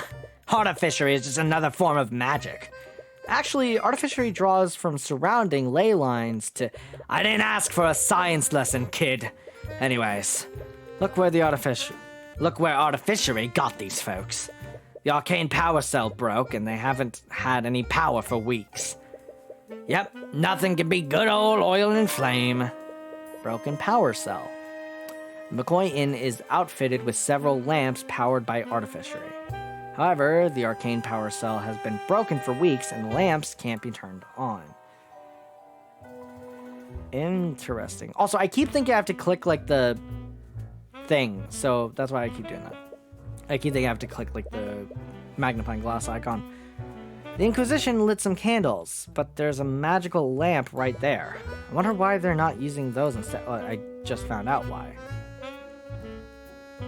Okay, it's not looking like there's anything else I can really investigate, so we're done here.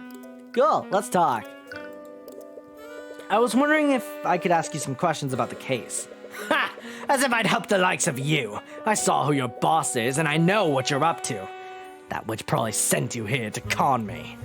What? I'm just looking for some information. A likely story. He was cooperating before when he let you see Celeste. Why is he being so stubborn now? Is he angry that you embarrassed him in court today? In any case, you won't get anywhere at this rate. If you want his help, you'll need to persuade him through an argument. Psychological profiles. It helps to prepare before starting an argument with someone. Talk to Orem or present items to him to build a psychological profile for him. If you successfully fill the profile gauge, you'll receive more information during any arguments against him. Okay, let's talk about the Inquisition. So, what does the Arcane Inquisition do exactly? You trying to pick a fight with me? No, I'm just genuinely curious. Well, I'm sure you already know, but the Inquisitors investigate crimes that involve magic. Do crimes like that happen often? Nah, maybe once in a blue moon. It makes sense. Most mages are in the nobility, after all. Even if they are untouchable, they don't make a habit of getting into trouble with the law. You must have an easy job, then. You got that right. And the only reason we exist is to clean up the nobility's messes. Does not seem happy about that. Okay, well, we got a profile. Mages.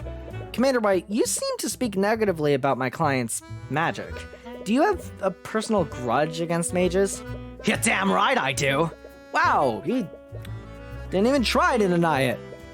He's literally wizardist. Holy shit. And if you had any sense, you would too. All a mage has to do is wave their hands and say some magic nonsense. Then you suddenly have a dead body on the ground. Don't get me started on a mage blight. If some noble uses their magic too much, they end up snapping and going on a rampage. I don't know if this is going too far, but why join the Inquisition if you hate mages so much? Is this the first game in the new IP, or have there been others? I think, I'm pretty sure this is the first. It seems very much like a origin. Plus, I've been following this. Yeah, this is definitely the first in the series. If they make sequels. I hope they do. This shit's cool. I love the magic they're adding to this. Anyway. But why join the Inquisition if you hate mages so much? Considering the fact that my job is to sweep the nobility's crimes under the rug. Sorry, I didn't mean to insinuate. Nope. You have the right of it. Anytime a noble is involved in a case, I'm ordered to look the other way. You don't seem very happy to do that. Why would you stay in this line of work? Because every once in a while, I'm allowed to put a criminal mage behind bars. Can't go after the nobles, but any other mage is fair game. Or at least, they were before your boss showed up. Your boss? Does he have something against Miss Tamora? There's more, motherfucker? Oh. I'm gonna readjust. Okay. I have to ask, did something happen between you and Miss Tamora? Ha! Miss Tamora. What are you, her lackey or something? No, actually. She's my guardian. I didn't know she even had it. Look, kid, I don't know what the deal is between you two, but no good will ever come from associating with her. This is about the rumors, isn't it? Throughout the years, there have been several insidious rumors surrounding Miss Tamora. She's been accused of forgery, blackmail, and all manners of illegal activities. Fun! That's real cool. It's clearly misinformation spread by the nobility to discredit her. She's always been fine with it, but you can't help but get angry on her behalf. It's more than just rumors, I've seen it for myself. That woman is evil, kid. She defends mages who don't have the protection of the nobility. She's not evil, she's a hero. Yeah, whatever. Cool, well I got the psychological profile. Orem White's psychological profile is complete. Cool. Let's argue with him then. Commander White seems unusually hostile towards you, and you have a feeling it's not just because you embarrassed him in court today.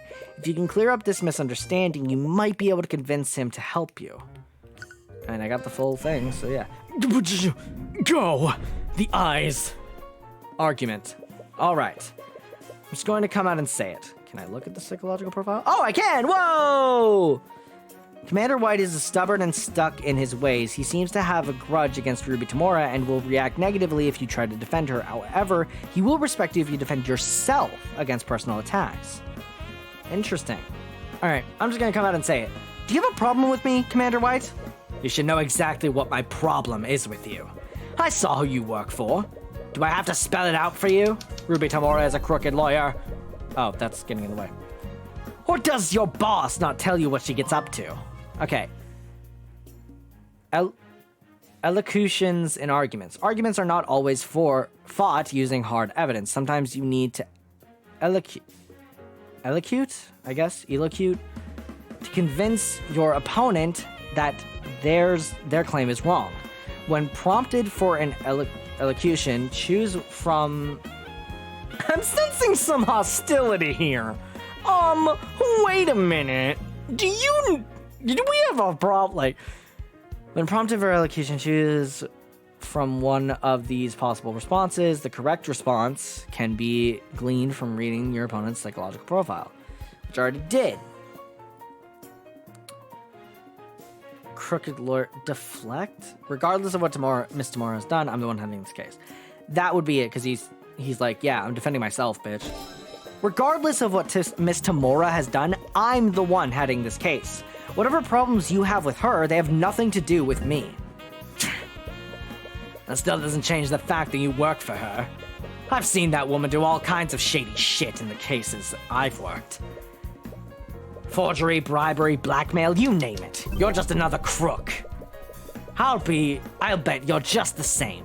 A successor for the devil of defense attorneys. Me being your successor has nothing to do with it. Forgery, bribery, blackmail. Have you seen me do any of those things? Because all I've done so far... Yeah. What's defend? I'm not Ruby Tamura regardless. Okay, because that one's going to attack him, right? Everybody's stubborn and stuck in his ways. He seems to have a grudge against Ruby Tamura and will attack never really defend her ever. Defend yourself. Okay, but this one feels like it's attacking him because it's like, all I did was show how dumb you are. Defend is you're defending yourself. I'm not Ruby Tamura, regardless of what you've seen her do. I'm going to run an honest case. That's basically just saying, I don't give a fuck what you think about her. We're talking about me here. I'm not Ruby Tamura. It doesn't matter if the rumors are true or not. Regardless of what you've seen her do, I'm going to run an honest case. Look, kid. I'd like nothing more than to believe you, but after everything I've seen her do, I know better. Anyone taught by that woman can't be anything more than a crook. Nothing that I've done has given you a reason to suspect me. Have you ever seen me engage in crook-like behavior? You have no proof that she... Okay, that's immediately wrong. Nothing I've done has given you any reason to suspect me, except for the fact that I, work with Ruby, so that's probably not what... Sorry, I just had a moment. Have you seen... I guess this one, right? Because it's like defending myself. Her way of teaching me was ruthless, I'll give you that. But the only thing that she taught me was how to practice law. Have you seen me engage in any crook-like behavior? Argument 1! L plus ratio plus your fucking stupid... You just want some info, right? Yes, that's all I'm asking for. Alright, I'll answer your questions. Just don't make me regret this. Let me get water. I forgot how much the Van Zyk's voice kills my throat.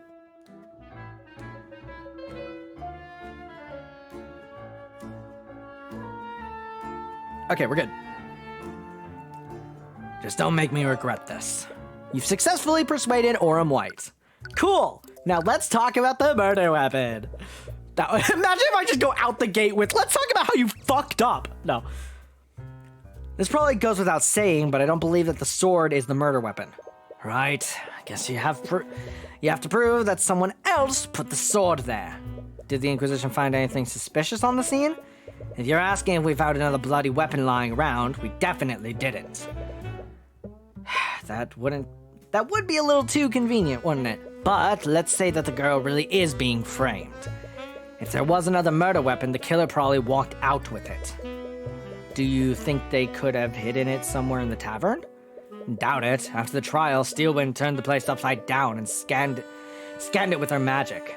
If someone did hide the murder weapon here, they hid it well. Or they hid it in plain sight. Motherfucker!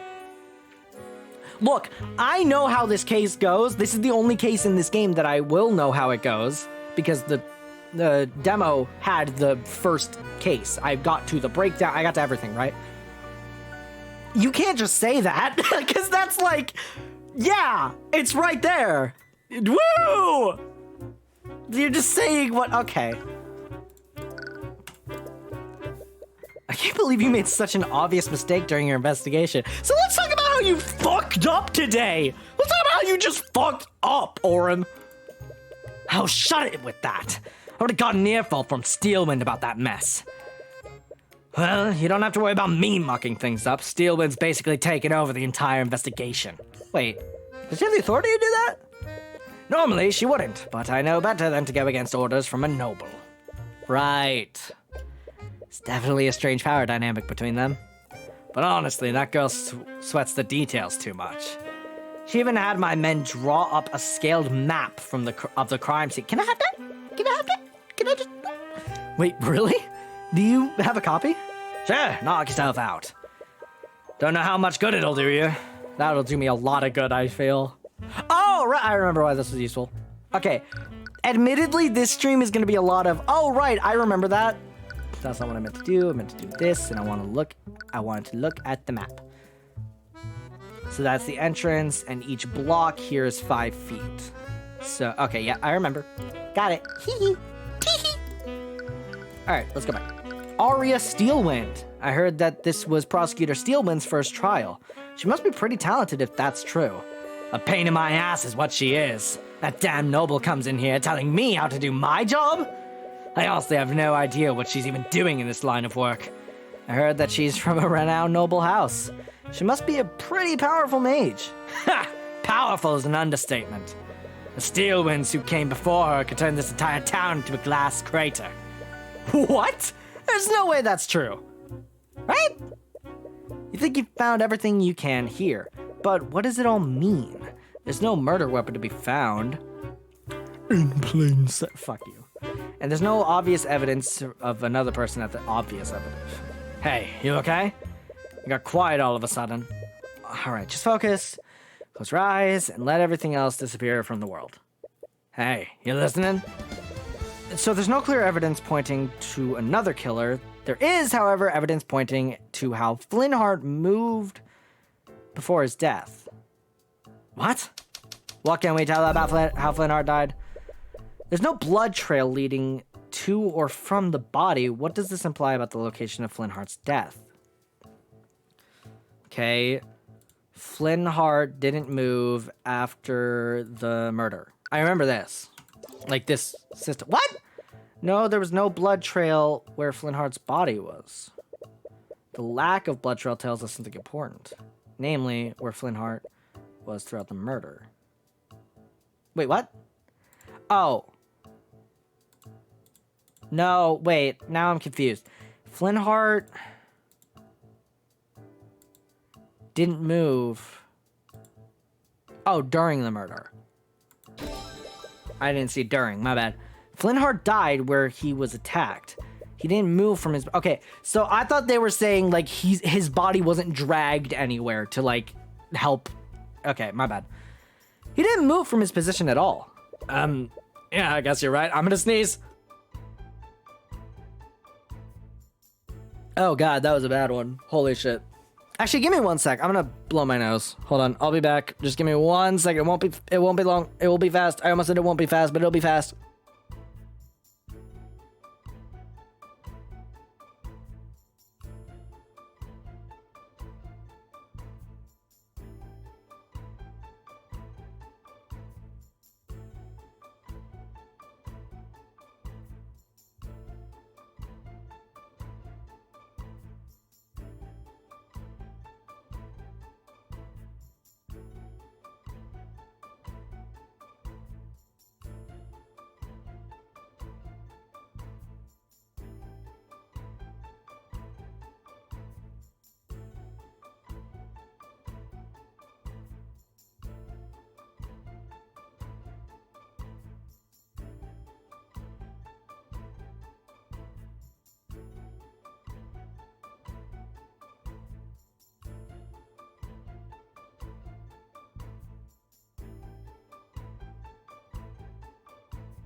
Okay, I'm back. Sorry about that. Just got real stuffed up for a sec.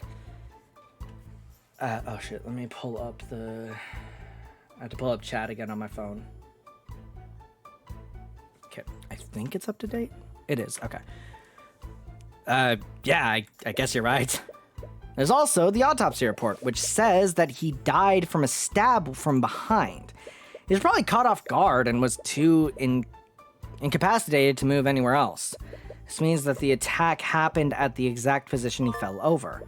Crime scene map, McCoy hello? Has been updated. Oh. Well, then let me see the update. Okay, so it's just saying he's there. Got it.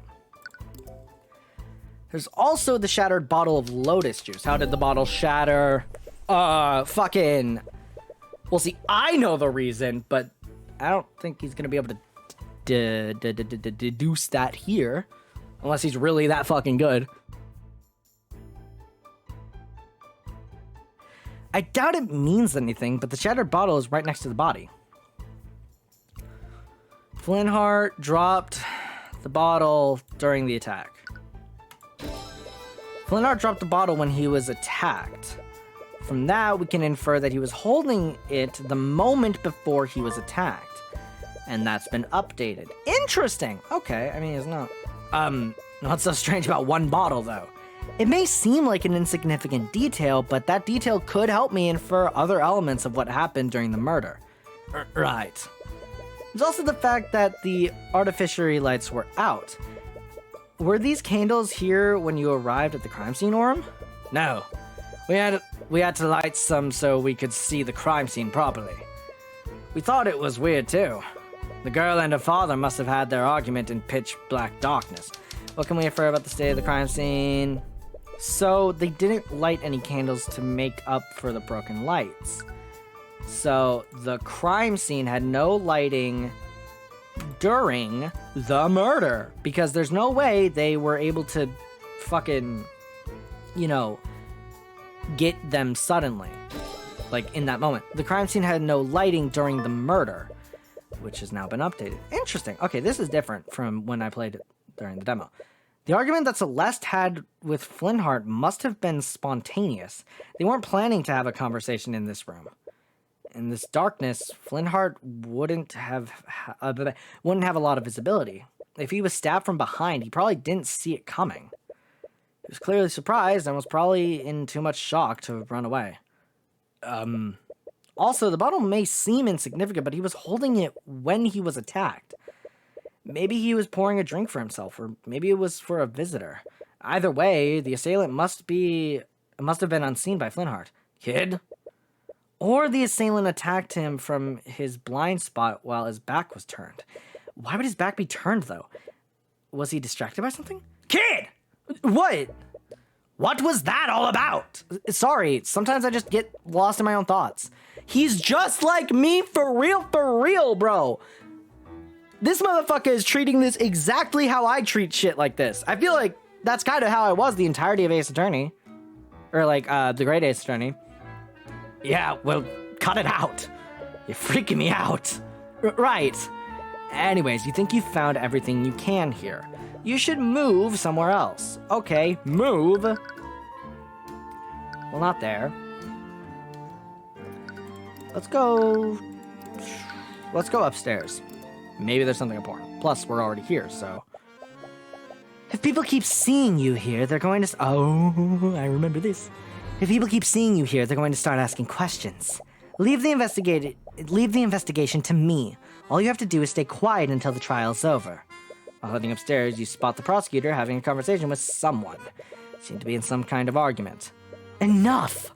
I will do as I see fit. You may be a Steelwind, but this is my land. Oh, sorry. Oh? You're the defense attorney from the trial. I am. I'm sorry, but who? Ah, how rude of me. My name is Lord Garrick Pierce, the ruling noble of this land. Garrick Pierce. Occupation, nobleman. As the ruling noble, I suppose I should thank you for playing your role in this current trial. As misguided as it may be. Dickhead. I suppose that you also think my client is guilty? It does not matter what I think. This entire scandal has done nothing but rile up the common folk. Magic is a gift for the nobility and the nobility alone. It is a symbol of the aristocracy and our divine right to rule. And now that bastard child has tainted that symbol in the public eye. All of that has nothing to do with her. She's just an innocent woman who got wrapped up in all of this. Even if she is innocent, the charges have been laid and made public. Someone must take the fall, lest the public accuse the justice system of corruption. So you're saying that she would be found guilty even if she's innocent? What do you suppose will happen if she's acquitted? All the public will see is a mage going free despite a myriad of evidence. That alone would be enough to cause public outrage. Tensions between the aristocracy and the common folk are high enough as is. What is one insignificant girl when compared to the stability of our great kingdom? That's enough. Stop antagonizing him, Pierce. I can't refute what he said, but I don't agree with it. Huh? The system should be based on truth and justice, not on public opinion. Then why are you working against my client? Do you honestly think she's the kind of person who would kill her father? It doesn't matter what kind of person she appears to be. The evidence clearly points to her as the only possible killer. Nuh-uh! I literally proved otherwise. What do you mean? But you should fight according to your own ideals, just as I will fight for mine. It's hard to get a read on that woman. Okay, well, I keep thinking I have to click the icon. That's so weird. There's a door at the end of the hallway. It looks like it's seen some use recently. Try to open the door, but it seems to be locked. Perhaps someone might have a key to open it? Several doors lead to the guest rooms. Aside from the rooms that you and Miss Tamora use, they don't look like they've been open for quite some time. And oh, no. There's some candles lighting up the hallway. They look like they used to be part of an old architecture. Okay, but that's everything. Okay, cool. Just wanted to make sure I got everything. All right, let's move then. I guess we're going to the barracks. You return to the cell that Celeste is being kept in. And they all hate me. The ambient despair in the air fills your mind with horrendous stench. You do your best to ignore the emotions of the other prisoners, but you haven't had much practice blocking out this many people. As you arrive, you see Celeste huddled down in a corner. As soon as she sees you, her mood seems to lift, if only for a moment. Oh, hi, Mr. Cuthbert. There's no need to address me so formally. Just call me Tyrion. Okay. Anyways, I came here to ask you some questions about the case. Right. But I still don't understand, though. Why were there traces of magic on my dad's body? Right. Those traces of magic were on the sword and the body. Magical traces are particles of magic residue that are left behind when a mage casts a spell. They only linger for around 48 hours, and that gives you a rough timeline of when and where a spell is cast. Did you cast Mage Blade on your sword that day? I did. I usually cast it when I train in the morning. That explains why there was a trace on the sword, at least. Did the trace on my sword leave the magical trace on my dad's body? No, magical traces can't be moved around physically. For a spell to leave a trace, it has to be active when physical contact is made. Really? What does that mean then? Whatever killed your father had a transmutation spell active at the time. The magical trace on your sword was just an unlucky coincidence. I can't believe this. So let's talk about your dad! Could you tell me more about your father? Please? Sorry, I know this must be difficult after everything that's happened. No, it's okay. If it helps you, I'll try my best to answer your questions. Were you two close? We were. I'm sure you know this by now, but I was adopted by him and my mom. Oh, she does know. Okay, never mind, fuck me. But even though I didn't have their blood, they treated me as if I did. He loved me with all his heart until oopsies daisies. Until what? Doesn't this have something to do with the argument they had? Or does this have something? Okay, well, the argument. I'm sorry to say this, but I could hear your argument from my room that night. Could you tell me about what happened? For as long as I can remember, my dad has hated mages. I'm not sure why, but if you ever mentioned magic around him, he'd fly into a rage. So I hid my magic from my family. But why even learn magic in the first place? If you really wanted to, you could have gone your whole life without using it. Ever since our tavern closed, my family's been in a lot of debt. I decided to become a mercenary and use magic to enhance my ability to fight. Most mages are in the nobility, so people will pay a lot for a sellsword who can use magic. You know what? That's actually really fair. I can't even, she's marketing herself, what can I say? So that's why she's a mercenary. Celeste's occupation is banned to your no. Interesting. But I know learning magic was the biggest mistake I've ever made.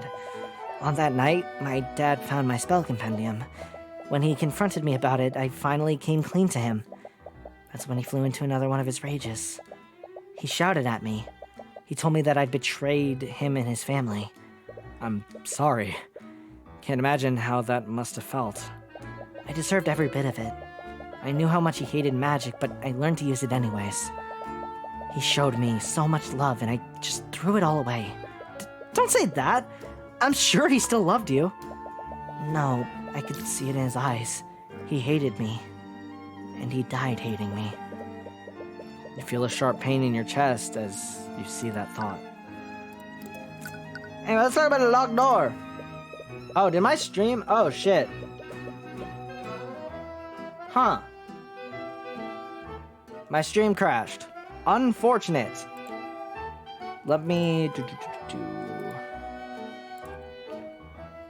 Apparently my stream crashed. It didn't. Okay. Wait, it says I've been live for 2 hours. What the hell? Oh, this thing is so confusing. Because on Twitch it's saying I've been live for 4 minutes, which is not right. And OBS is saying I've been streaming the entire time I've been streaming for 3 hours. Or 2 hours, sorry. What the hell? Okay, whatever. That's really annoying. I'm gonna have to edit that. Alright. So, there's a locked room in the tavern. It's at the very end of the hallway upstairs. The Inquisition probably searched it already, but I just wanted to investigate it to make sure. A locked room at the end of the hallway? I think that's my room. Do you know how I could get in there? It's the only room in the tavern that I haven't investigated. You feel a suspicious gaze from Celeste. What's that look for? I'm your lawyer. I'm not going to do anything weird. Sorry, you're right. Here, you can use this key to get inside. They did not do a body search on you? You're a prisoner who is suspected of murder. And they didn't put Alright. Is there anything else to talk about? No, there isn't. Alright, I'll be back. I guess It says I did that. Can I go in there? Yes, I can. Let's go. Oh, hey. That's cool art. You use the key to enter Celeste's room. However, you're startled when you notice that someone else is already inside. God damn! Jesus, I was not prepared for a chest jump scare. God damn. I've already told you knights everything I know. What more do you... oh, aren't you Celeste's attorney? I am. Who are you? Oh, how rude of me. I'm Jolene McCoy. I'm Celeste's mother. Wow, Jolene McCoy, unemployed. She is hot. God damn. Sorry. Jesus, I was not expecting this. All right. I was at the trial this morning. I can't thank you enough for everything that you've done for my daughter. So this is Celeste's mother. She might be able to tell you more about Flintheart. About that, do you mind if I ask you some questions for my investigation? Of course, I'll do anything I can to help. Well, first of all, I want to look at this. That's cool. That's cool. It's a painting of a woman with some sort of aquatic animal. It's a fucking axolotl. Oh, I love that painting. Celeste brought it back from her travels. Supposedly, that woman is named Madeline Kipling. From what I've heard, she runs a wildfire sanctuary for endangered species. I think the animal in the painting is called a fake... No, that's an axolotl. Celeste told me that she really likes them. That's interesting. We're unaware that these kinds of creatures even existed. That was a fucking axolotl. Anyways, let's talk. Talk about Flintheart! Can you tell me why your husband hates magic so much? Also, I just want to see something real quick. Is there a thing for, like, controls? There is, actually. Okay, is there a button? I can do space. Awesome. That's cool. I want to do space. Alright. I just want to see if there's a different button other than left mouse for this. Wait. No, okay. Can you tell me why your husband hates mages so much? I understand that most people like to dislike the nobility and associate magic with them, but on that night, it's like he was furious at Celeste specifically because she was a mage. Oh, you must have talked to Celeste. Yeah, she's my client. Why would I not? I wasn't there when their argument happened, but I can only imagine what he said to her. Do you know what happened to him? Why does he hate magic so much? Celeste doesn't know about this, but years ago, Flintheart had a sister named Effie. Effie? When we were all children, we were friends with a boy named Garrick Pierce. Oh. He was a son of a ruling noble at the time. Garrick Pierce? Isn't that the nobleman that was speaking with Steelwind earlier? We were all inseparable at the time. He'd always sneak into town to play with us against his family's wishes. They probably weren't too happy about that. He was quite rebellious back then, but he's a completely different person now. But everything changed when Garrick began learning how to use magic. One day when we were playing together, he wanted to show off the spells that he'd learned. He was told not to use magic without his instructor there, but he was just too excited. He began casting his spells, but something went horribly wrong. He lost control of his magic and fatally wounded Effie. We tried to bring her back into town, but by that time it was too late. She was already gone. I'm sorry. That must have been traumatizing for all of you. The next day, the Arcane Inquisition came to investigate what had happened. House Pierce used their connections to cover up what happened. They even threatened Flintheart's family into keeping quiet. After that, the official story was that Effie had been mauled by a wolf. That's not surprising. The nobility seldom take responsibility for their actions, even for a mistake like that. Flintheart's sister. Cool. Awesome. Something changed in Flintheart after that. He began speaking out against the nobility. Eventually, he started hosting rallies in this very tavern. Each night, more and more people began listening to his words and joining his cause. The number of people that he'd gotten under his banner was terrifying. There was even talk of an outright revolution against the kingdom. That might explain why someone would go out of their way to kill him. I knew how much danger he was putting himself in, but no matter how much I tried, I couldn't convince him to stop. His attitude didn't even begin to change until he adopted Celeste. Interesting. Can you tell me more about Celeste? How did she become part of your family? It all happened many years ago, back when the McCoy Tavern was still open. Oh god. We were closing one night when we found a baby with white hair abandoned in the dining area. We waited weeks for her parents to come by, but no one ever came looking for her. And that baby was Celeste? Yes. Flintheart and I had always wanted a child. I thought that Celeste must have been a gift from the Scaled Lord. But one day I saw Celeste practicing her magic. I think that's when I realized that someone from the nobility must have abandoned her at our inn. I didn't care though. I loved her all the same.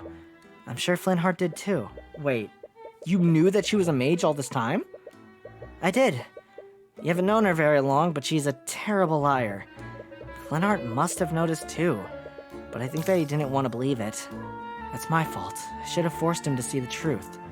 No, don't say that. So anyway, let's talk about the combo. Wombo combo. I spoke with Celeste earlier. She thinks that her father hated her because she was a mage. There's no way he would ever feel that way. He loved her more than anything in the world.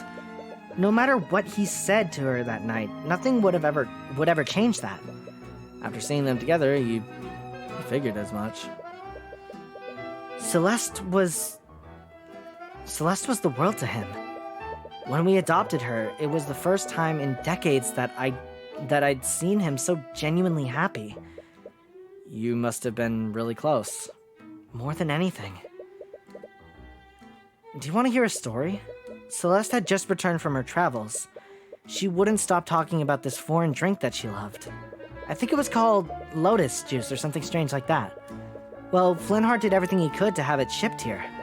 He called in a bunch of favors with some of his revolutionary friends, but in the end, he was only able to get a single bottle of it. Is it really that rare? Yes, I wouldn't be surprised if it were the only bottle of lotus juice in the region. Wait a minute. Lotus juice?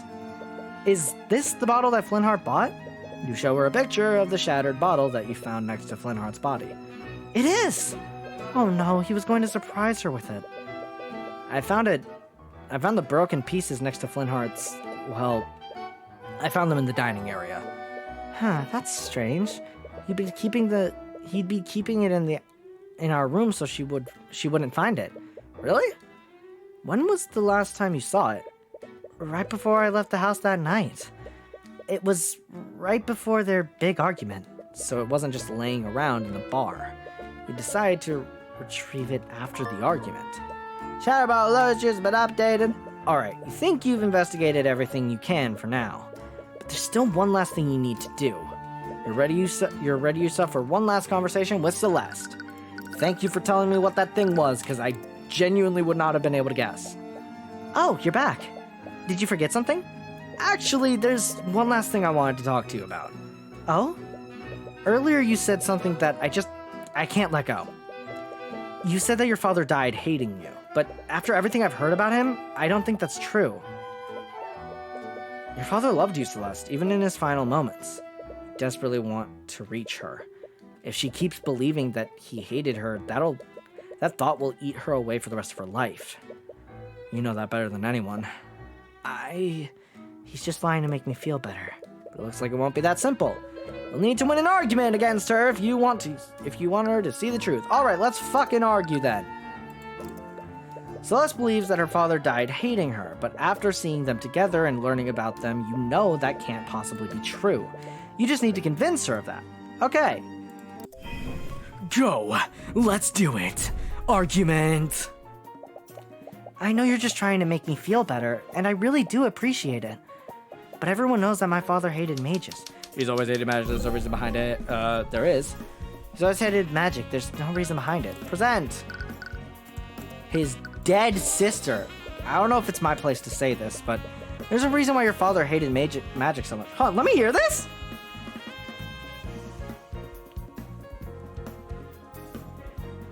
Why is this so fire? What? When Flintheart was a child, he had a younger sister. She was tragically killed by a mage decades ago. That's why he had such an immense hatred for magic. I never knew. But that doesn't change anything. That's all the more reason for him to have hated me. He was selfish and made to learn magic. I knew how much he hated magic, but I still learned it. I still learned to use it anyways. Magic killed someone that he loved. No wonder he was furious. It was wrong. What is this? Celeste's occupation. Celeste magic so she could... But you didn't learn magic to benefit yourself, did you?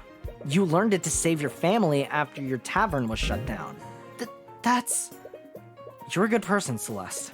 And you did everything you could to help your family. I'm sure your father recognized that. Just shut up. What? Shut up!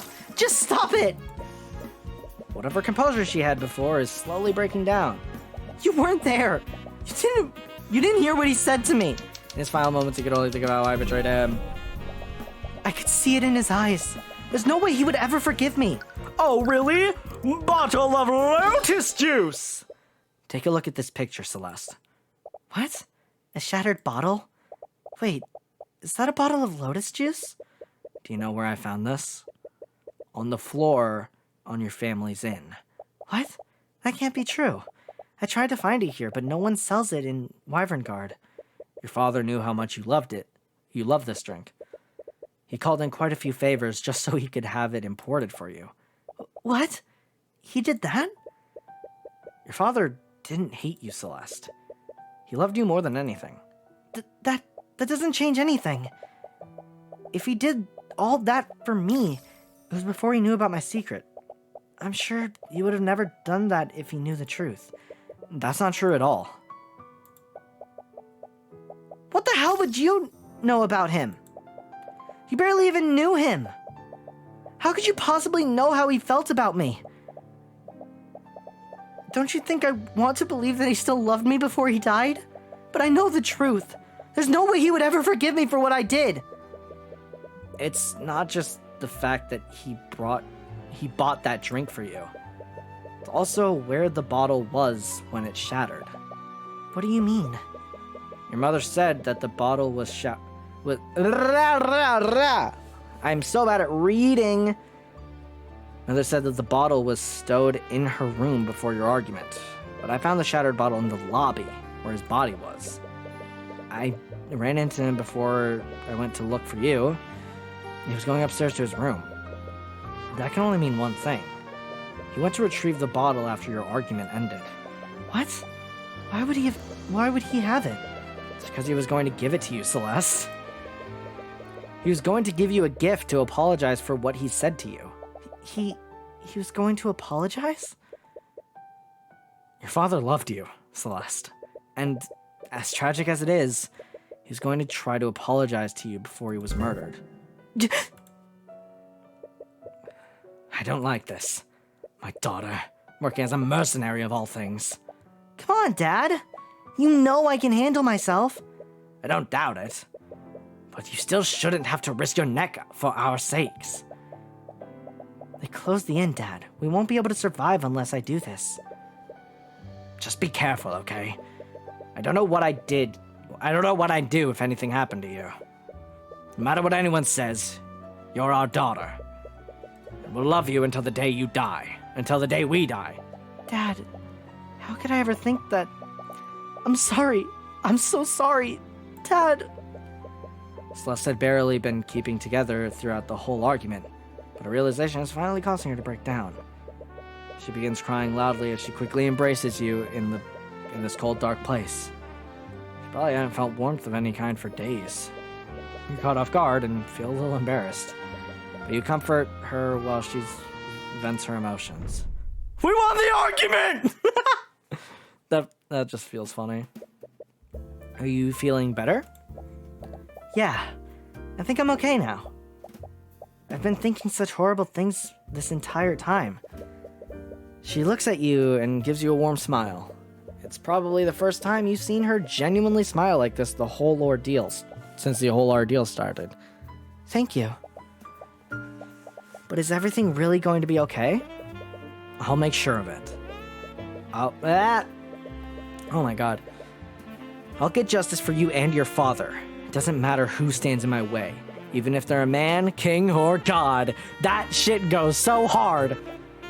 You're completely different now.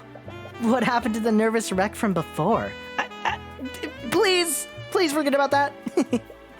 Anyways, take some time to rest. The trial is going to resume soon. With that, you've done everything you can for now. You've learned a lot about what happened the night of the murder. You just hope it's enough. But even in your investigation, you still don't know what the prosecution has planned. Oh, okay.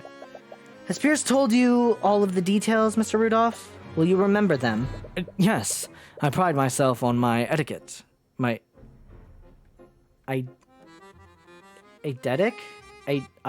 memory. Just so there are no misunderstandings, I do not approve of this. You said it yourself, Lady Steelwind. There's no possible way that I could have done the deed. Oh, I've got some bad news for you, Pierce. It has to be that bastard child. We don't know what sort of tricks Ruby Tamora might pull tomorrow. Just see this as a way of securing your just verdict. Would you like to save your progress? Okay, part of me is thinking I should end stream now. Because I've been going for, despite what Twitch says, I've only been going for 2 hours 18. Okay. Hold on, give me 1 sec. To just look at some stuff. Real quick. Okay. Yeah, I think we're good to just... I think we can finish the trial today. Just the entirety of case 1. We'll do it. Let's do it. All right, it's time. Hello, Cuthbert. Can you, call me Tyrion? Is that so hard for you? Is that so hard for you to just call me by my first name? Oh, hi, Miss Tamora. It's also really weird that I call you Miss Never mind. You're a lot less jumpy than you were yesterday. I'm glad to see that you're finally getting used to things. So, what did you find in your investigation? Well, I found this! You tell us more about everything you learned about your investigation. Huh. Aren't a lot of clues that point to what actually happened. I'll figure it out. Yeah, I know. A lot of details about the crime scene, but nothing about the crime itself. This means I'll have to rely solely on pointing out contradictions in the witnesses' testimonies. Why'd I get a notification? Hello? That's weird. Okay. Sorry. Being reactive to the prosecution's moves is a valid strategy. Honestly, I think it was a miracle that you got the commander to cooperate with you at all. Right. You almost forgot. Commander White appears to really hate, or really have it out for Miss Tamora for, really no good reason. Aside from, rumors. But you know what they say about rumors. Actually, I want to ask about something. Something happened between you and Commander White. Miss McCoy, please proceed to the courtroom with your counsel. Let's go, Tyrion. The trial's about to start. You should go. The judge is waiting. Right. Another secret is left buried between you two. Awesome, cool, awesome.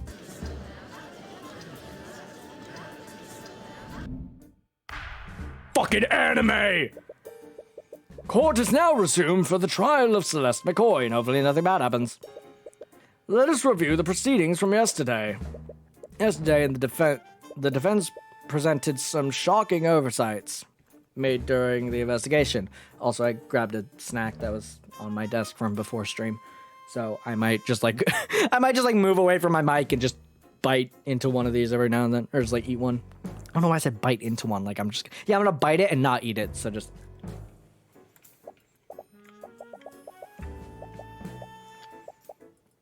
Yes, I personally saw to it that the investigation was conducted properly this time.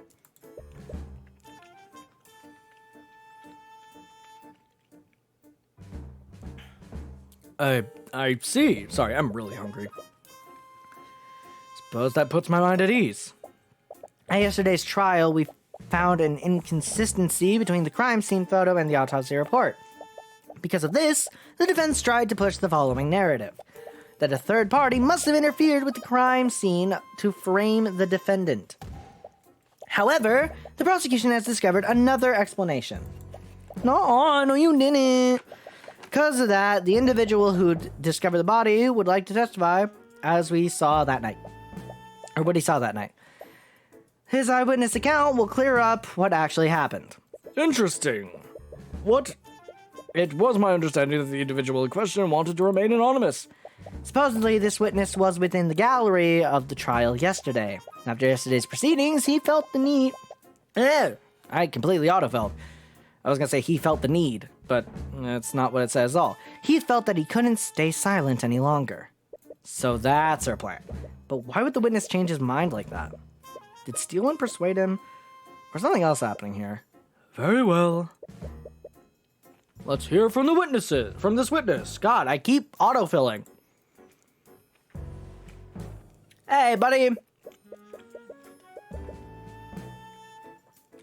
Witness, please state your name and occupation for the court.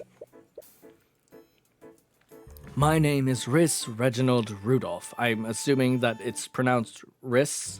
Rice? I don't know. Riss sounds more right. But also it sounds like Riz, and then I hate myself. I am a chauffeur of the equine variety. Wow. Riss Rudolph, occupation servant. I'm terribly sorry, but I'm unfamiliar with that profession. He means to say that he's a carriage driver. Oh, I see. Why do you not know that? But in any case, it is my understanding that you found the body. Am I correct, Mr. Rudolph? No. Rudolph appears to be writing something in a notebook. Oh, the fuck? He writes with incredible speed. Awesome. His pen only touches the paper for maybe a second before he's filled an entire page. Mr. Rudolph? Forgive me. I was merely taking notes on the people in this room. Taking notes? The witness has a certain compulsion to keep a record of every event that he witnesses. Weird. That's weird. I see. And then I assume he will receive an accurate testimony of how you found the body? Actually, I witnessed much more than that. I saw the crime. Yeah. I saw the crime as it was being committed, and I wrote down everything that I saw. No fucking shot, bitch. That is quite the claim.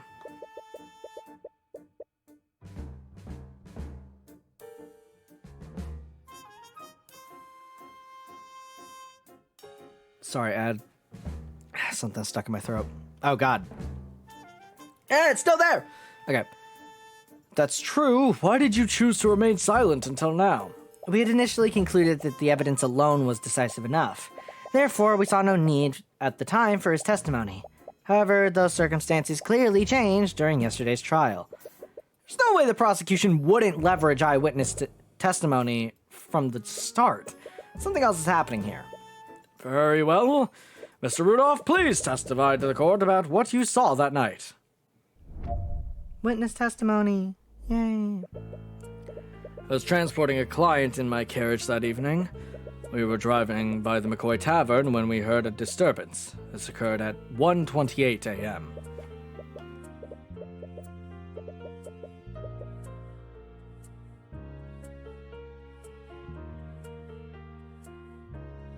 Sorry, I had to still in my throat, I guess. Worried that something was amiss, I walked into the establishment to see what the commotion was about. There I saw the defendant. She was lit by the blue glow. Why'd it shake? Oh, cause he got so nervous. But also, blue glow. Interesting. She was lit by the blue glow of the dining room lights. She had stabbed Flintheart McCoy and was channeling magic into her sword. She removed her sword from Flintheart's chest, and as he slowly turned to face her, she stabbed him again in the front. She soon realized that I witnessed her heinous crime. She let the body fall to the ground and fled the scene. No. Incredible! If everything occurred as the witness described, then I see no room for debate. Of course, the evidence has always been irrefutable. You don't remember seeing him when you left to look for Celeste, but it was pretty dark. Celeste, did you see that man that night? No, this is my first time meeting him. And I didn't see him when I ran out to the tavern that night. So, he has to be lying. Does that mean he's the one who killed my dad? Pissed? She tries her best to hide it, but you can sense her restlessness. It's hard to say right now, but it's definitely a possibility. The defense may now begin their cross-examination. Alright, let's see this shit. Cross-examination! Okay. I already know what I gotta do. Because the disturbance, this occurred, it was blah, blah, blah, blah, blah. Where's the blue light? Blue glow. The dining room lights. Interesting about that, this thing was broken. Objection! Mr. Rudolph, you testified that you saw my client murdering the victim, and you supposedly saw her casting magic while doing so? Yes. I could never forget such a grisly sight. That moment was burned into my memory. I see. Well, it's so funny that you would say that. How so? Because your entire testimony was a complete lie. What? Are you accusing the witness of perjury? Surely you know that such accusations can't be made lightly, Mr. Cuthbert. My accusation is far from baseless, Prosecutor Steelwind. Take a look at this report. The dining room lights are artificial devices that are powered by an arcane power cell. However, that same arcane power cell was broken during the time of the murder. The dining room lights had no energy and the room would have been pitch black. The witness couldn't have seen anything, much less a homicide. Wait, I can explain. There's no need, witness. You could have easily seen another source of light. Perhaps one of the McCoys lit a candle because of the blackout. The witness clearly described a source of blue light. A candle or lantern wouldn't emit a color like that, you stupid bitch. Then the witness was clearly mistaken. The witness records everything he sees in his notebook. You stated that. He remembers the exact times that the event occurred, so why would he be incorrect about such a clear and obvious detail? Why are you so stupid and built incorrectly? No. What the witness saw was clearly some form of magic, and due to the lack of power, it couldn't have been artificery. It must have been an arcane spell. That's it. What's it, witness? I gave you it out. I am baiting you so fucking hard. You don't even know the bait that I just gave you. Ooh, buddy, I know where you're going. I don't remember if this is in the demo. I don't remember if this part was in the demo, but I know where you're going with this, and I can't wait to prove you are wrong. I must have made an incorrect assumption. Perhaps, please allow me to revise my testimony. I don't trust you. What do you think of this, Prosecutor Steelwind? If the witness wants to revise his testimony, then I see no harm in obliging him. And you, Mr. Cuthbert? I have baited him. Sorry, I mean, that was supposed to be an inside thought. What I meant to say is, if he thinks he saw something different, then it's only fair to hear him out. You'll tear through each of his lies, no matter what he does. That was a dark-ass statement. Anyways. I remember now. Yeah. Ooh, wait! Oh! Dude, the OST is fire. Okay, I remember now. Yesterday it was revealed that Flintheart was killed using magic. I must have seen Flintheart's daughter channeling a magic spell. The spell was called Mage Blade, am I correct? That's it. The blue glow that I saw must have been created by Mage Blade.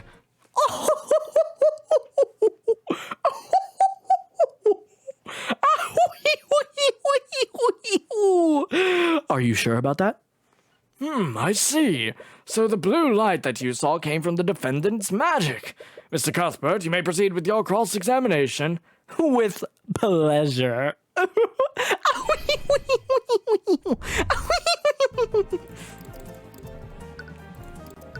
I'm not even gonna act like I don't know. Objection, you stupid bitch. You fell for my bait. Mr. Rudolph, you don't know much about magic, do you? Of course not. Are you trying to say that I should have recognized Celeste's Mage Blade? No, I admit that you probably wouldn't know about Mage Blade. But that's exactly where your mistake was. My mistake? Mr. Rudolph, if you were aware of how Mage Blade works, then you would know that the spell emits a yellow radiant glow. Which means the blue glow you saw couldn't have possibly been Mage Blade. This is ridiculous. I'll grant you that the witness clearly remembers seeing... I'll grant you that the witness clearly remembers seeing a blue glow. But what significance could such a minor detail have? It's extremely significant, Prosecutor Steelwind, you stupid bitch. What are you doing here? If the witness did see a blue magical glow, then he must have witnessed another spell at the scene. Preposterous! You don't have any evidence to back up the claim. That blue light made a large impression on the witness. He wrote it down in his book, and he specifically mentioned the color. There's no way he would be mistaken about something like that. So, what did you really see, Mr. Rudolph? Did you see my client at the scene casting a spell that she couldn't possibly cast? Or did you see another mage at the scene? I'm dying to know, buddy! Your Honor, the defense has no right to accuse the witness like this. Let me remind you that perjury is a crime, Mr. Rudolph. If you are found to have lied in your testimony like the stupid bitch you are, you will be prosecuted. No! Wait, please. Now that is quite enough of that.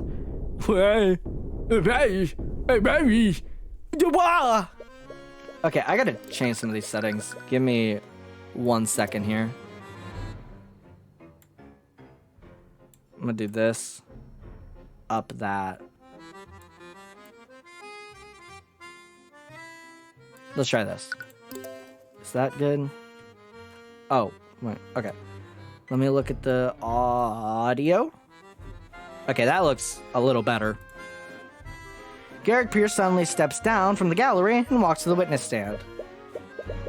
He breaks every possible rule in the book, but no one in the room moves to stop him because he's rich and he has money and look at me! Alright. The bailiff looks to the judge nervously, but the judge just narrows his eyes and carefully watches Pierce. Pierce, meanwhile, shoves the still flustered Rudolph off of the stand and begins addressing the courtroom. What is he even doing here? You know what. I will not stand by while you harass my servant. Pierce, we discussed this. There are... Okay, wait, it's a little loud. Okay. There is no need for you to take the stand. And what, pray tell, did they discuss? Nonsense, I have nothing to hide. And if you had done your job properly, I wouldn't have needed to intervene. For the first time, Steelwind doesn't seem to have control of the situation. What is the meaning of this, Miss Steelwind? Who is this man? This is Garrick Pierce, Your Honor. That is Lord Garrick Pierce to you, Steelwind. I am the honorable heir to the Pierce noble house. In any case, I must apologize. I'm afraid that these misunderstandings are entirely my fault. What do you mean? You see, Rudolph wasn't the one who witnessed the crime that fateful night. It was me. I was the one who witnessed the crime. Yeah, you definitely witnessed it, bud. I had my driver report the body so that I could remain anonymous. What? Are you saying that you had Rudolph lie for you? I simply dictated to him what I saw and had him repeat that to law enforcement. It simply wouldn't do for a member of the nobility to appear publicly in court. Lord Pierce, regardless of your intentions, this is a very clear act of perjury. But from the look on the judge's face, you can easily tell that he won't face any actual consequences. I understand, and I will accept the consequences of that I definitely won't get. But I would be remiss if Rudolph's shoddy testimony allowed that girl to escape her crimes. Please let me testify as to what I saw that night. Very well. This is highly irregular, but I believe the court will benefit from hearing your testimony. However, know that the misconduct has hurt your credibility. Very well. In his head, he's just like, where, bitch, I don't want to hear it.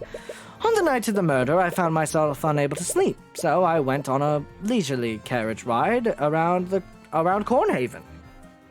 This motherfucker is such a piece of shit, dude. Sorry, I'm fucking with my microphone. This motherfucker is so... I happened to be passing by the McCoy Tavern when I heard a loud commotion from within the building. Okay, so here's the thing, right? This kind of follows the first case of Ace Attorney where, like, they kind of telegraph to you who the first person is. Like, who the first victim is, right? Which is fair. But here's the thing.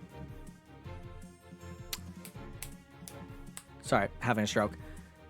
The thing is, right, with this, it's like, he's just incriminating himself. Even if we didn't know, I would be like, oh, yeah, it was you. If they didn't show us that this dude did it, I would have been like, yeah, no, it's him. He's like, everything he's done has completely made him guilty in my eyes. And he's placing himself at the scene of the crime now, which is so confusing. I happened to be passing by the McCoy Tavern when I heard a loud commotion from within the building. Curious, I stopped my carriage and took single step inside the establishment. Then I saw the scene inside.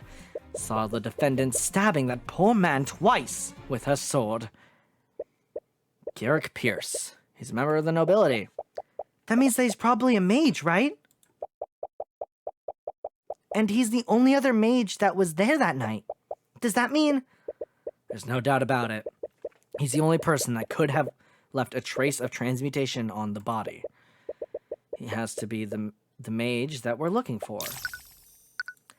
Yep. I had a feeling you would feel not great. Does it say, like... Yeah, it literally says transmutation. Get the fuck out of here. Does she have evocation? Oh, interesting. All right, I'll note that down for when she's on trial. Sorry, this must be a lot for you right now. Don't worry about me. Focus on taking him down. Fair enough. Cross-examination time, baby. On the night of the murder, I found myself... Okay, let's just press. That seems like a strange way to pass the time. Not that you believe him for a second. The witness's eccentricities are beside the point. What matters is that he was clearly at the scene. Like a criminal. I wouldn't quite put it that way. But nevertheless... I happened to be passing by the McCoy Tavern when I heard a loud commotion from within the building.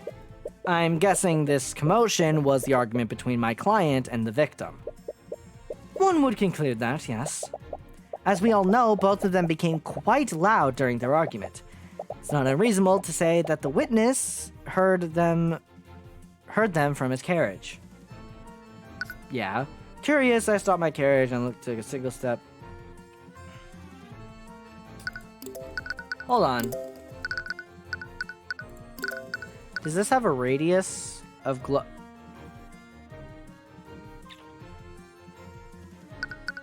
Do I do this one then? Like the okay, it's either the map or the I'm gonna save. Because I don't deserve to get if I get this wrong, I don't deserve it. So I'm gonna try the map and then I'm gonna try the spell if this is wrong. Objection! Okay. Objection! Your Honor, it's clear that the witness's testimony is contradictory. And this okay, never mind, that was wrong. The fuck, man?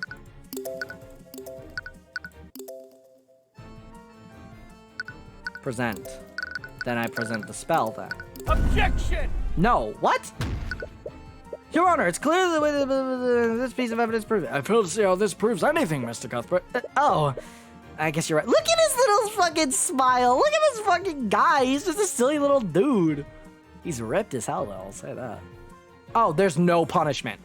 Oh, there's no punishment in this game. Good to know. I can fuck up as much as I want. Press. If he was at the tavern entrance, then that would mean he was here. Oh, crime scene map and Koi Tavern updated. You saw the entire scene from the tavern entrance? It would be quite dark considering that the lights were operational. Oh, and he's gonna be like, well, her spell is to thank for that. And it's like, oh yeah. Even if my client was using Mage Blade at the time. What? Ah, of course, I'd forgotten that detail. I couldn't see what was happening, so I used my magic to illuminate the scene. You used magic at the crime scene? Yes, I remember it clearly. I conjured a blue light to illuminate the scene. That same blue light must have been what my driver saw. I thought that Rudolph didn't witness the crime at all. If I had to guess, Mr. Rudolph must have seen the blue light from the carriage. He must have made the detail a part of his testimony earlier. That actually makes a lot of sense now that you think about it. Rudolph was so sure that he saw a blue light, it would be strange if he was lying about that. But anyways, which spell did you use to illuminate the crime scene? It was the Conjure Light spell. Okay. Conjure Light has been added to the notes. Let's read this bitch. Conjure Light. School, Conjuration, Incantation, Luxo, Gesture, None, Duration, 1 hour, Concentration, yes. For the duration of the spell, a mote of magical light appears in the caster's hand. The color of light is chosen by the caster and can be changed at will for the spell's duration. He chose blue. Weird. This mote of light provides illumination up to 15 feet of the caster and no further. Your Honor, if the witness used magic at the crime scene, then I'd like for his spell compendium to be added into the court record. I see no reason to invade the witness's privacy over a trivial illumination spell. I agree. Fuck! The defense would need a stronger reason to requisition to the witness's spell compendium. Right you are, Your Honor. Your wisdom is truly fitting of your station. Oh, shut up. But I got it. I used Conjure Light to illuminate... Okay, so let's look at this real quick. Where's the map? There's the map. I want to view it before I present. So each thing is 5 feet. He would only be able to see boom, boom, like here. Up to here. So, yeah, eat shit. Objection! Objection! Lord Pierce, you said that you illuminated the scene from the tavern entrance, and you only took a single step into the building? Of course. I remember it very clearly. I stood only at the entrance. In that case, I'd like for you to take a look at the map of the tavern. If we take a look at this map, that would place you right here where the W is. Am I correct? Of course. Of course I was. I do not know what you wish to achieve by having me repeat the fact. You are so arrogant about this that it's making this so much better for me, I hope you know. Well, I find it interesting that you illuminated the crime scene from all the way back there, considering that Conjure Light only illuminates an area within 15 feet. What? The spell's range is relevant. I just didn't do the voice there, my bad. We've already established that the victim would have been illuminated by Mageblade. During his testimony, Lord Pierce clearly stated that he couldn't see what was happening. That's why he cast Conjure Light in the first place. Ran out of breath. However, Conjure Light doesn't work like a normal source of light. It only provides illumination up to 15 feet of the caster and no further. If he had stayed at the entrance, his spell wouldn't have done anything to help illuminate the scene. But what does this mean?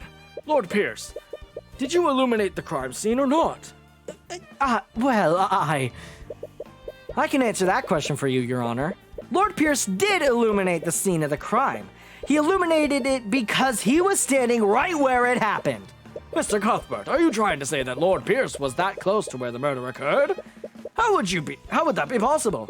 Well, there's only one way this scenario would make sense, Your Honor. And that would be if Garrick Pierce was the one who murdered Flintheart McCoy. Rada, bitches. It's real. Just because he's noble. Hold on a moment. This is absurd. I could have easily used a different spell to illuminate the room. And which spell would that be, Pierce? The name escapes me. I'm not sure which one it was now that I think about it. You idiot. Well, maybe we can figure it out together as a friendly crew when you relinquish your spell compendium to the court. What? This is a clear violation of my privacy. Stillman, why aren't you objecting to this? If you had listened to my instructions, you wouldn't be in this situation. You've made your bed, now lie in it. Stupid, you treacherous! Fuck you! I wanted to see him just bonk fucking Pierce on the head. Just, but that's enough out of you! That's enough! It appears that the prosecution has no objections. With everything that has occurred, I must ask that Lord Pierce relinquish his spell compendium to the court. Thank you so much for giving me that one. All right, let's see what you got. What the fuck? Prestidigitation. Evocation, incantation none, gesture, snap of the fingers. Duration indefinitely, concentration yes. The caster creates a simple and harmless visual effect around their hand. This effect will last for as long as they maintain concentration on the spell. Conjure water. School conjuration, incantation, acquio, gesture, outstretched palm, duration indefinitely, concentration yes.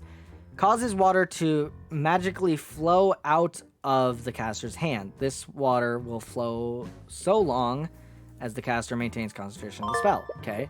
Frost wave. School transmutation. Incantation none. Gesture outstretch both hands. Duration instant. Concentration no. Anything caught within range is hit with a blast of extremely cold air. Liquids hit will be immediately frozen, and organic life will immediately enter stages of hypothermia. That's fucked up. Shape liquids. School transmutation. Incantation Figaqua. It's figure aqua. It's shape liquid. That's funny. That's great. I love that, actually. Gesture. Point index finger at the target. Duration. Indefinitely. Concentration. Yes. While the concentration on the spell, the caster can magically manipulate up to 10 liters of liquid from it into the complex shapes. At any time, the caster can choose to freeze the liquid and solidify its current shape. While frozen, the caster can also choose to make the liquid instantaneously melt. Good job, Tyrion! We got a spell compendium, and I remember how this goes. This silly bitch gave himself away. And by that, I mean I caught his ass. All right. With that, this case is as good as yours. Or is it? She didn't even try to stop you from taking his spell compendium. So she wouldn't let that happen. She wouldn't let that happen just to spite Lord Pierce. She definitely still has something up her sleeve. Well, we have bigger things up our sleeves. Your Honor, I've looked at the spells in Lord Pierce's compendium and not one of them produces light other than Conjure Light, you stupid rich bitch. Conjure Light is the only spell that he can cast that would shed a blue light. This renders his testimony and many of his statements false. You can practically hear Lord Pierce grinding his teeth. Ugh. Your Honor, Lord Pierce could very well be a suspect in the murder of Flintheart McCoy. The defense argues that this presents enough reasonable doubt to acquit the defendant. I acknowledge that Lord Pierce's actions are quite suspect. However, I will not pass a verdict just yet. There is much more we need to learn. What? That's not how it works. We proved that there's a reasonable doubt. That should be enough to acquit me, right? In a normal case, maybe, but it's different for this trial. The public won't accept an unsolved homicide involving magic. Unless we can unequivocally prove your innocence, the court will keep drawing out this case. What? But that's not fair! That's just how the system works. Our court system doesn't exist to exact justice. It exists so that the kingdom can save face. No. However, the court will be suspending the trial of Celeste McCoy until further notice. That is, until Lord Pierce can be investigated as a possible sus. Okay. Objection! Oh, bitch! Also, I just completely didn't finish the word suspect, and I just said sus, and I feel really stupid. A possible suspect? The very idea of that is preposterous, Your Honor. Damn it! You knew she was planning something. You fucking knew it! Let's revisit the basic facts of this case, shall we?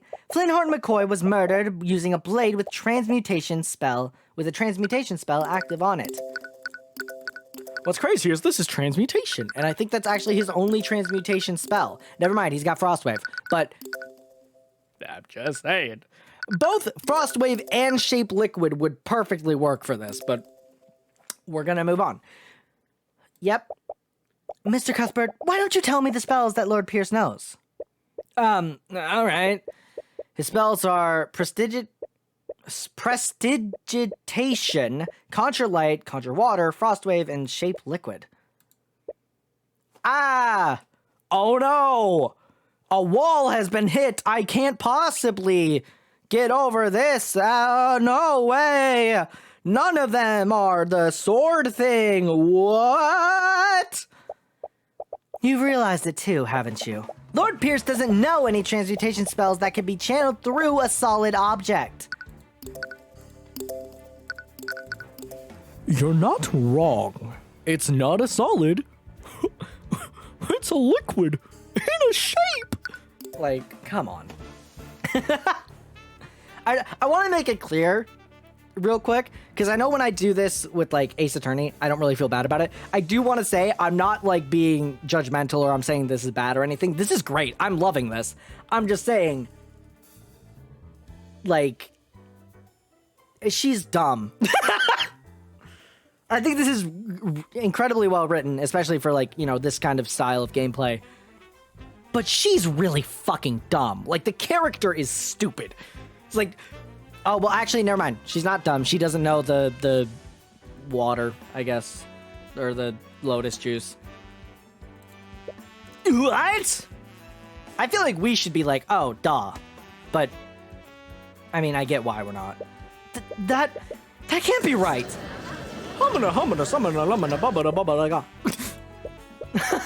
You're right. You're absolutely right, Lady Steelwind. I couldn't have possibly committed the murder. I see. With that in mind, that would leave the defendant as the only possible killer. But he was the only other mage there. He has to be the real murderer. But he doesn't know any transmutation spells that can affect a solid object. Solid. We can't prove that he stabbed him while casting magic. Wait a minute. How did he do it then? She's right. How did he do it? If there are traces of transmutation magic on the wound, then Linhart was definitely stabbed by something magical, but none of his transmutation spells can affect a steel blade. Does that mean he used something else? Something not solid? Something maybe liquid? Also, there's nothing saying it couldn't be Frostwave, right? It's just making it clear that it could be Frostwave, right? Am I wrong about that? Anyways. Oh, boom! Dude, that's such a badass fucking... The hammer down thing, that's so badass. The defense did cast some doubt on the witness's testimony. Nevertheless, I must conclude that he could not have possibly committed the murder. With that in mind, No! Please wait, Your Honor. We still can't conclude that Lord Pierce couldn't have committed the crime. What are you on about? Lady Steelman said it herself, you commoner. I don't know any spells that can be channeled through a metal blade. He's right. That's just true. Which can only mean one thing. You didn't use a metal blade, did you? He's got the purple face. He's scared. What nonsense is this? The autopsy report clearly states that the wound was created by a blade. If he didn't channel magic through a blade, how could he have possibly committed the crime? yes, your claim seems quite contrary to the facts thus far, Mr. Which spell did Lord Pierce use to commit murder? Which spell could Lord Pierce have possibly used to kill the victim? All right. Fucking easy peasy. You see, Your Honor, Garrick Pierce didn't kill the victim using a sword. He killed him using an object shaped exactly like a sword. What? Hold on, let me... Oh! Yeah! Why does this shit go so hard? Anyways. What? I'm afraid I don't quite understand, Mr. Cuthbert. I'd like for the court to take a look at Lord Pierce's spell compendium. Garrick Pierce knows a seemingly insignificant spell called Shape Liquid. With it, he can control a body of water and shape it into any complex shape he wants. Then he can freeze that liquid, maintaining its current shape. A shape like a sword. What? No. Is it possible that he... What do I have to say? What do you have to... What?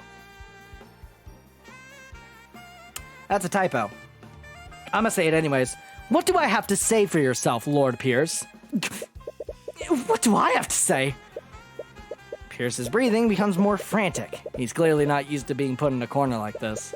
You can see his stress and frustration emanating through the eye of Horus. You have him now. Time for the finishing blow. Ugh. The eyes. Argument. Oh, we're argumenting? I'll tell you exactly what I have to say, you commoner. I'm not the one on trial here. We're here because that bastard child didn't know her place. She's just a peasant, yet she still learned the arcane arts. And look what happened. I saw the murder. I witnessed everything. That girl used her holy arts to murder her father in a fit of rage. Meow. Wait, I actually don't know what we present for that.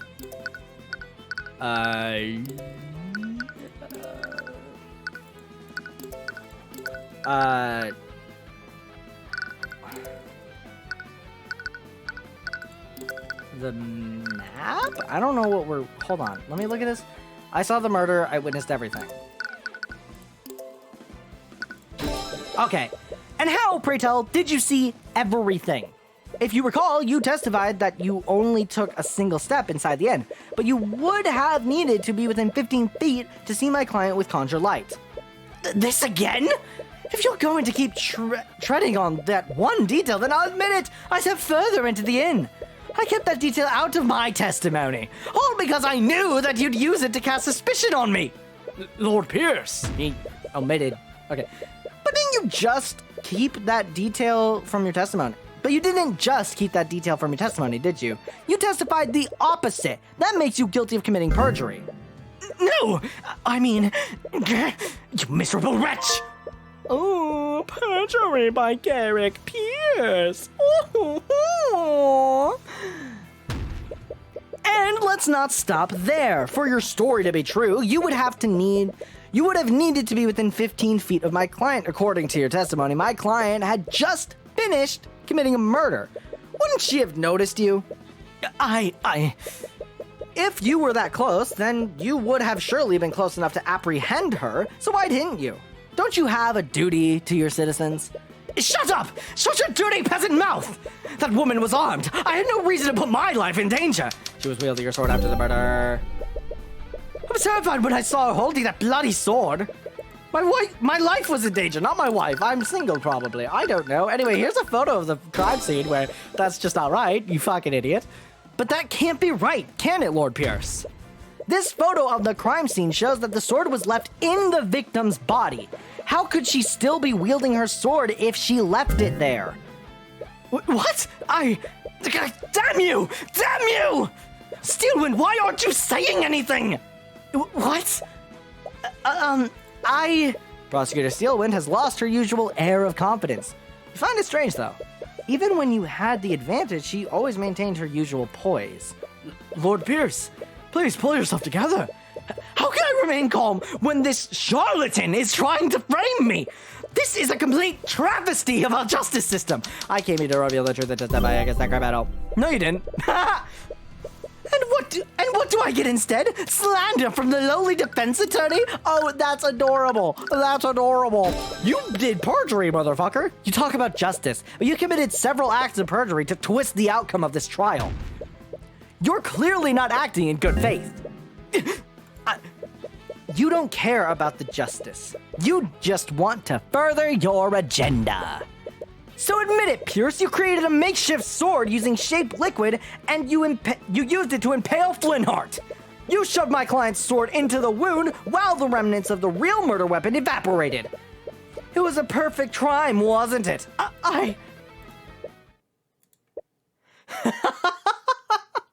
Oh, wow, the fucking...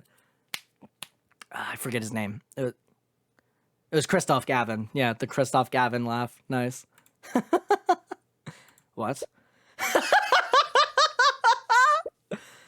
Lord Pierce? My apologies, Your Honor. It's just that I realized something absolutely hilarious. What? Has he finally lost his mind? Yes. The defense put forward an interesting theory, but there's one problem with it. And what's that? I think you said it yourself. You shoved Celeste's sword into the wound while the remnants of the real murder weapon were evaporated. It was a perfect crime, wasn't it? Yeah, but, I have the thing prepared. You see, it would have been a perfect crime, because any evidence to support that theory would have evaporated with the frozen blade. What? Oh, shit, he's right. Rada, I don't care, bitch. No! He's right. If he used an ice blade to kill Flintheart, it would have evaporated by now. Then that means there would be nothing left of the murder weapon. Except there is, you foolish dummy. You dummy with money. You've spun quite the tale here today, but in the end you don't have a shred of evidence to support it, do you? You have nothing on me! Isn't there anything we can do? Become quiet. Tyrion? Why isn't he saying anything? Is it really hopeless? But all it takes is one look at the expression on your face. Any worry she has instantly disappears, because she realizes the expression on your face, it's the same expression you made every time you defeated her. That was cool. Sorry, I remember in the demo when this happened, because this part I do remember about what's about to transpire and about the magic and shit. Anyway, I remember that it was what actually happened was we felt defeated, and then she was like, it's okay. And then we were reading her thoughts, and it's like, I'm going to die, or some shit. So it was like, that's a cool twist. I like that a lot more. What is this? You can glare at me all you want. It won't change the fact that you've lost. I despise people like you. You twist the system to serve your own ends. You trample on the lives of innocent people. But as long as I'm here, I will never let that happen again. Naught can remain concealed. Naught can remain unsealed. Empowered I. What did I just do? Your head feels like it's about to burst. The pain is unbearable and overwhelming. But at the same time, you feel an extreme sense of clarity. as if you could see more than you could before. Can't believe that peasant pushed me this far. Once again, you see Pierce's thoughts through the eye of Horus. But this sensation feels different from how it usually is. It's more intense and potent this time. It's almost as if you can do more than just read his surface thoughts. Empowered Eye. You've activated the Empowered Eye. With it, you'll be able to do more than the witnesses... You'll be able to do more than see the witness's thoughts. You'll also be able to affect what they think about. Huh? Project items into Pierce's mind to invoke thoughts for him. You want to project items that make him think about the murder. Invoking the right thoughts will raise your insight. Once the insight gauge is filled, you have everything you need to implicate him. Okay. Can we start with, like, the crime scene? Even now, that image is still lingering in my mind. Didn't expect this experience to have such an effect on me. It doesn't give you anything that you can use. Let's try Shape Liquid then. The actual murder thing.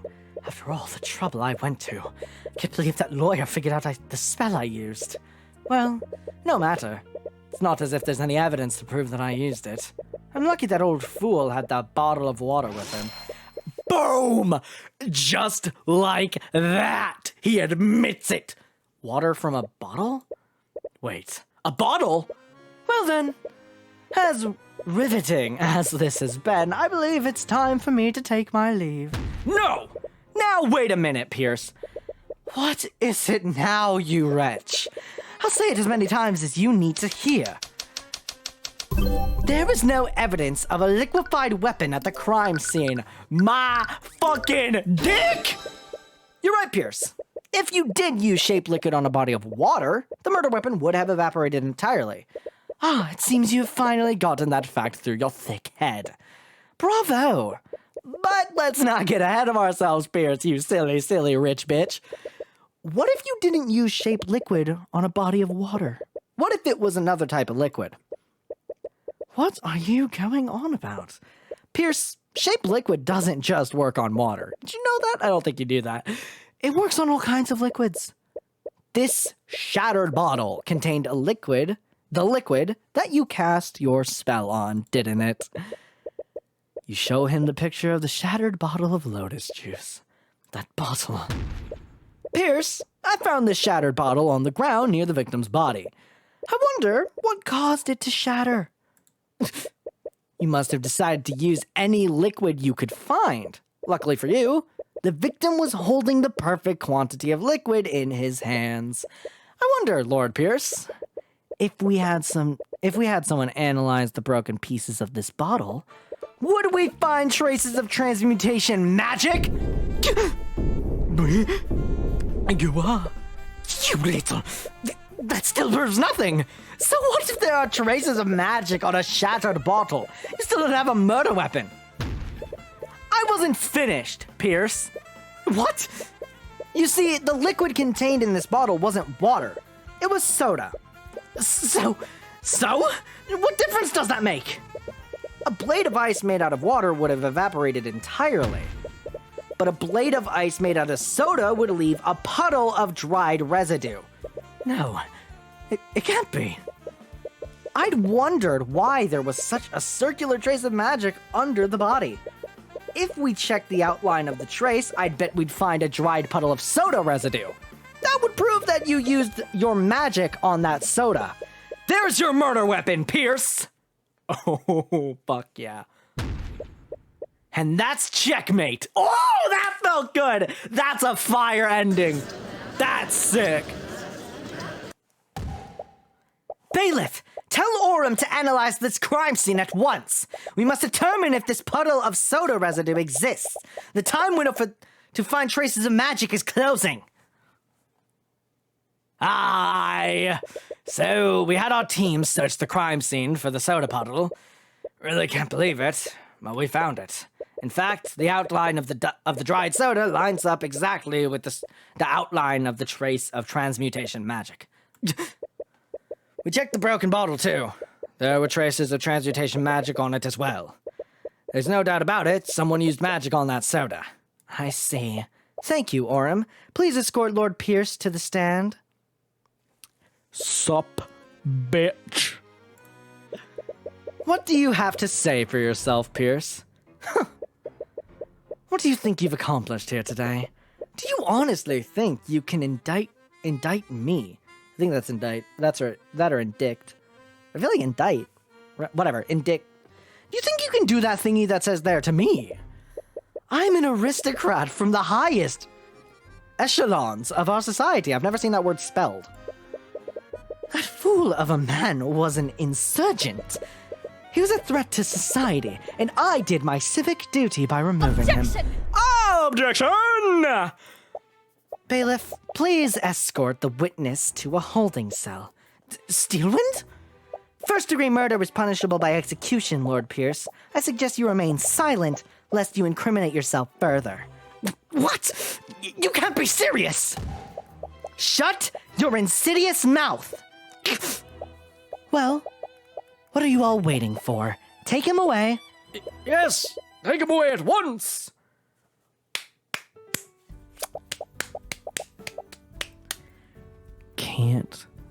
You can't trust the rich. That's what we've learned today.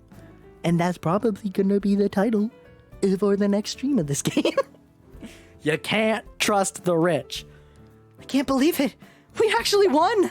Tyrion, That's all she could do to hold back her tears. You don't need to say anything. Your face says it all. Thank you. You've more than exceeded my expectations today. Miss Tamora! I'll be honest, when I realized that the murder weapon was evaporated, I thought the case was shot. I can't believe you were able to turn that around. Well, I am a little better than him, so you know, it's nothing. It was just luck.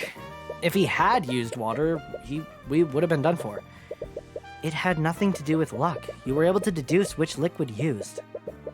And you did it just by looking at a few shards of broken glass. Your skills of deductions never cease to amaze me.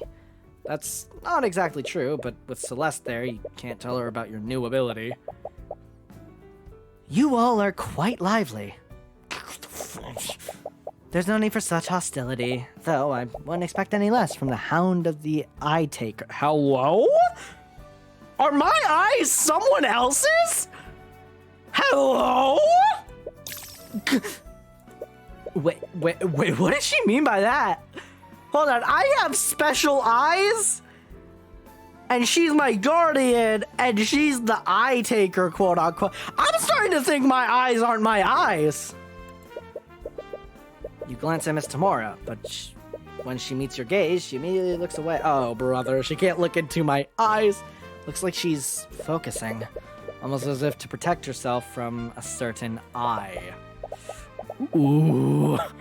I must admit, I was hoping to test my blade against you directly. However, your protege proved to be a worthy adversary. Thank you? Is this some kind of game to you? You talk about trials as if they're some kind of competition. And they felt like a competition of wits and skill and being better than them. Your action almost condemned an innocent woman to death. Our system operates by having two powers of opposition. When those powers are balanced, justice prevails. Make no mistake, your victory today was just our system working as intended. Ha! Working as intended! You know very well our system only exists to protect your people. I know.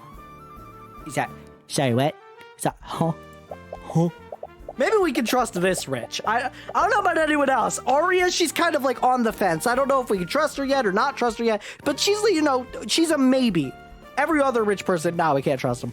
In any case, it looks like we'll be facing each other more frequently in the future. I look forward to doing battle with you again, Tyrion Cuthbert. Oh, bye. What a strange young lady. Well, that kind of killed the mood, didn't it? Not at all. I think we should celebrate. Oh? What did you have in mind? There's this amazing restaurant in the upper quarter of the capital city. They usually only serve nobles, but they let anyone in if they have enough gold. Wait, do we have enough gold? Of course we do. Don't worry about the details. I'll handle everything. Wait, just how much money does Miss Tamora make? And so began my journey into the world of law and magic. Our justice system is rotten to its core, and I'll have many trials ahead. Regardless, I'll keep fighting on and get justice for every one of my clients. Episode end! I got an achievement. Complete case 1, the cold-hearted aristocrat, I think it said. Let's go. This feeling. I knew it.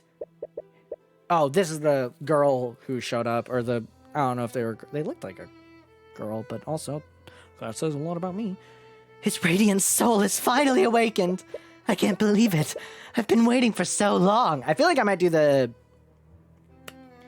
What's his name? Shigaragi voice, like I did for the one lady. I can't believe it. I've been waiting for so long. I can't wait for the day when I can see his eyes draped in agony. What? Okay! Cool! That's not terrifying at all. Surely. That's not something to be afraid of. Just some girl who I saw in a dream. I assume it's a girl. I remember seeing art of their sprites, and I remember Booba, but I could be wrong. I remember Booba being there. This music, man. Ooh. Okay. From a first case standpoint, and keep in mind, I knew how that case was going to end. I knew Pierce was the guy, even before they showed us in this game. And I knew that the bottle was the murder weapon and he used the liquid thing. I knew all that because of the demo, right? But still, even seeing like the slight changes they made to the story since then, or at least in the chapter, that was fucking cool. That was great. I loved that. It's so unique, right? Because with normal Ace Attorney, the most magic you have is the spirit channeling, which, while cool and sick as hell, really all it is like a person is there who isn't supposed to be there, you know? But that was sick. I really enjoyed that. That was a good trial. I really enjoyed that. Yeah, so I'm gonna end stream now. I'm gonna check and see if any of my friends are live or if anyone is playing this game, which, by the way, I would highly recommend this game. I think it is definitely worth it. Okay. No one like I know is streaming right now.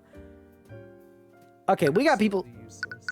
Huh, can I mute you? I can't. Okay, I'm getting spoiled. Nope. Okay. I am just gonna end stream then. I saw character designs. I don't know what the fuck was going on, but I saw character designs. I'm gonna skedaddle babble. Yeah. So, thank you everyone who came by. I'm probably just gonna be streaming this for a while because, again, like I've already said, I don't have many other games to stream. But this was a lot of fun. Thank you everyone who came by. Super appreciate it. And please go support the creators. I believe their name is Diamond. Hold on. It's like Diamond Head. Yeah. Diamond Head on Twitter. I'm going to put the link in chat here. Please go give them support because I'm already really enjoying this game. And I'm excited to see what else, happens. I'm really excited to see where this story goes because it's already interesting. Regardless, thank you everyone for coming by. I'm going to end stream now before I ramble more. Yeah,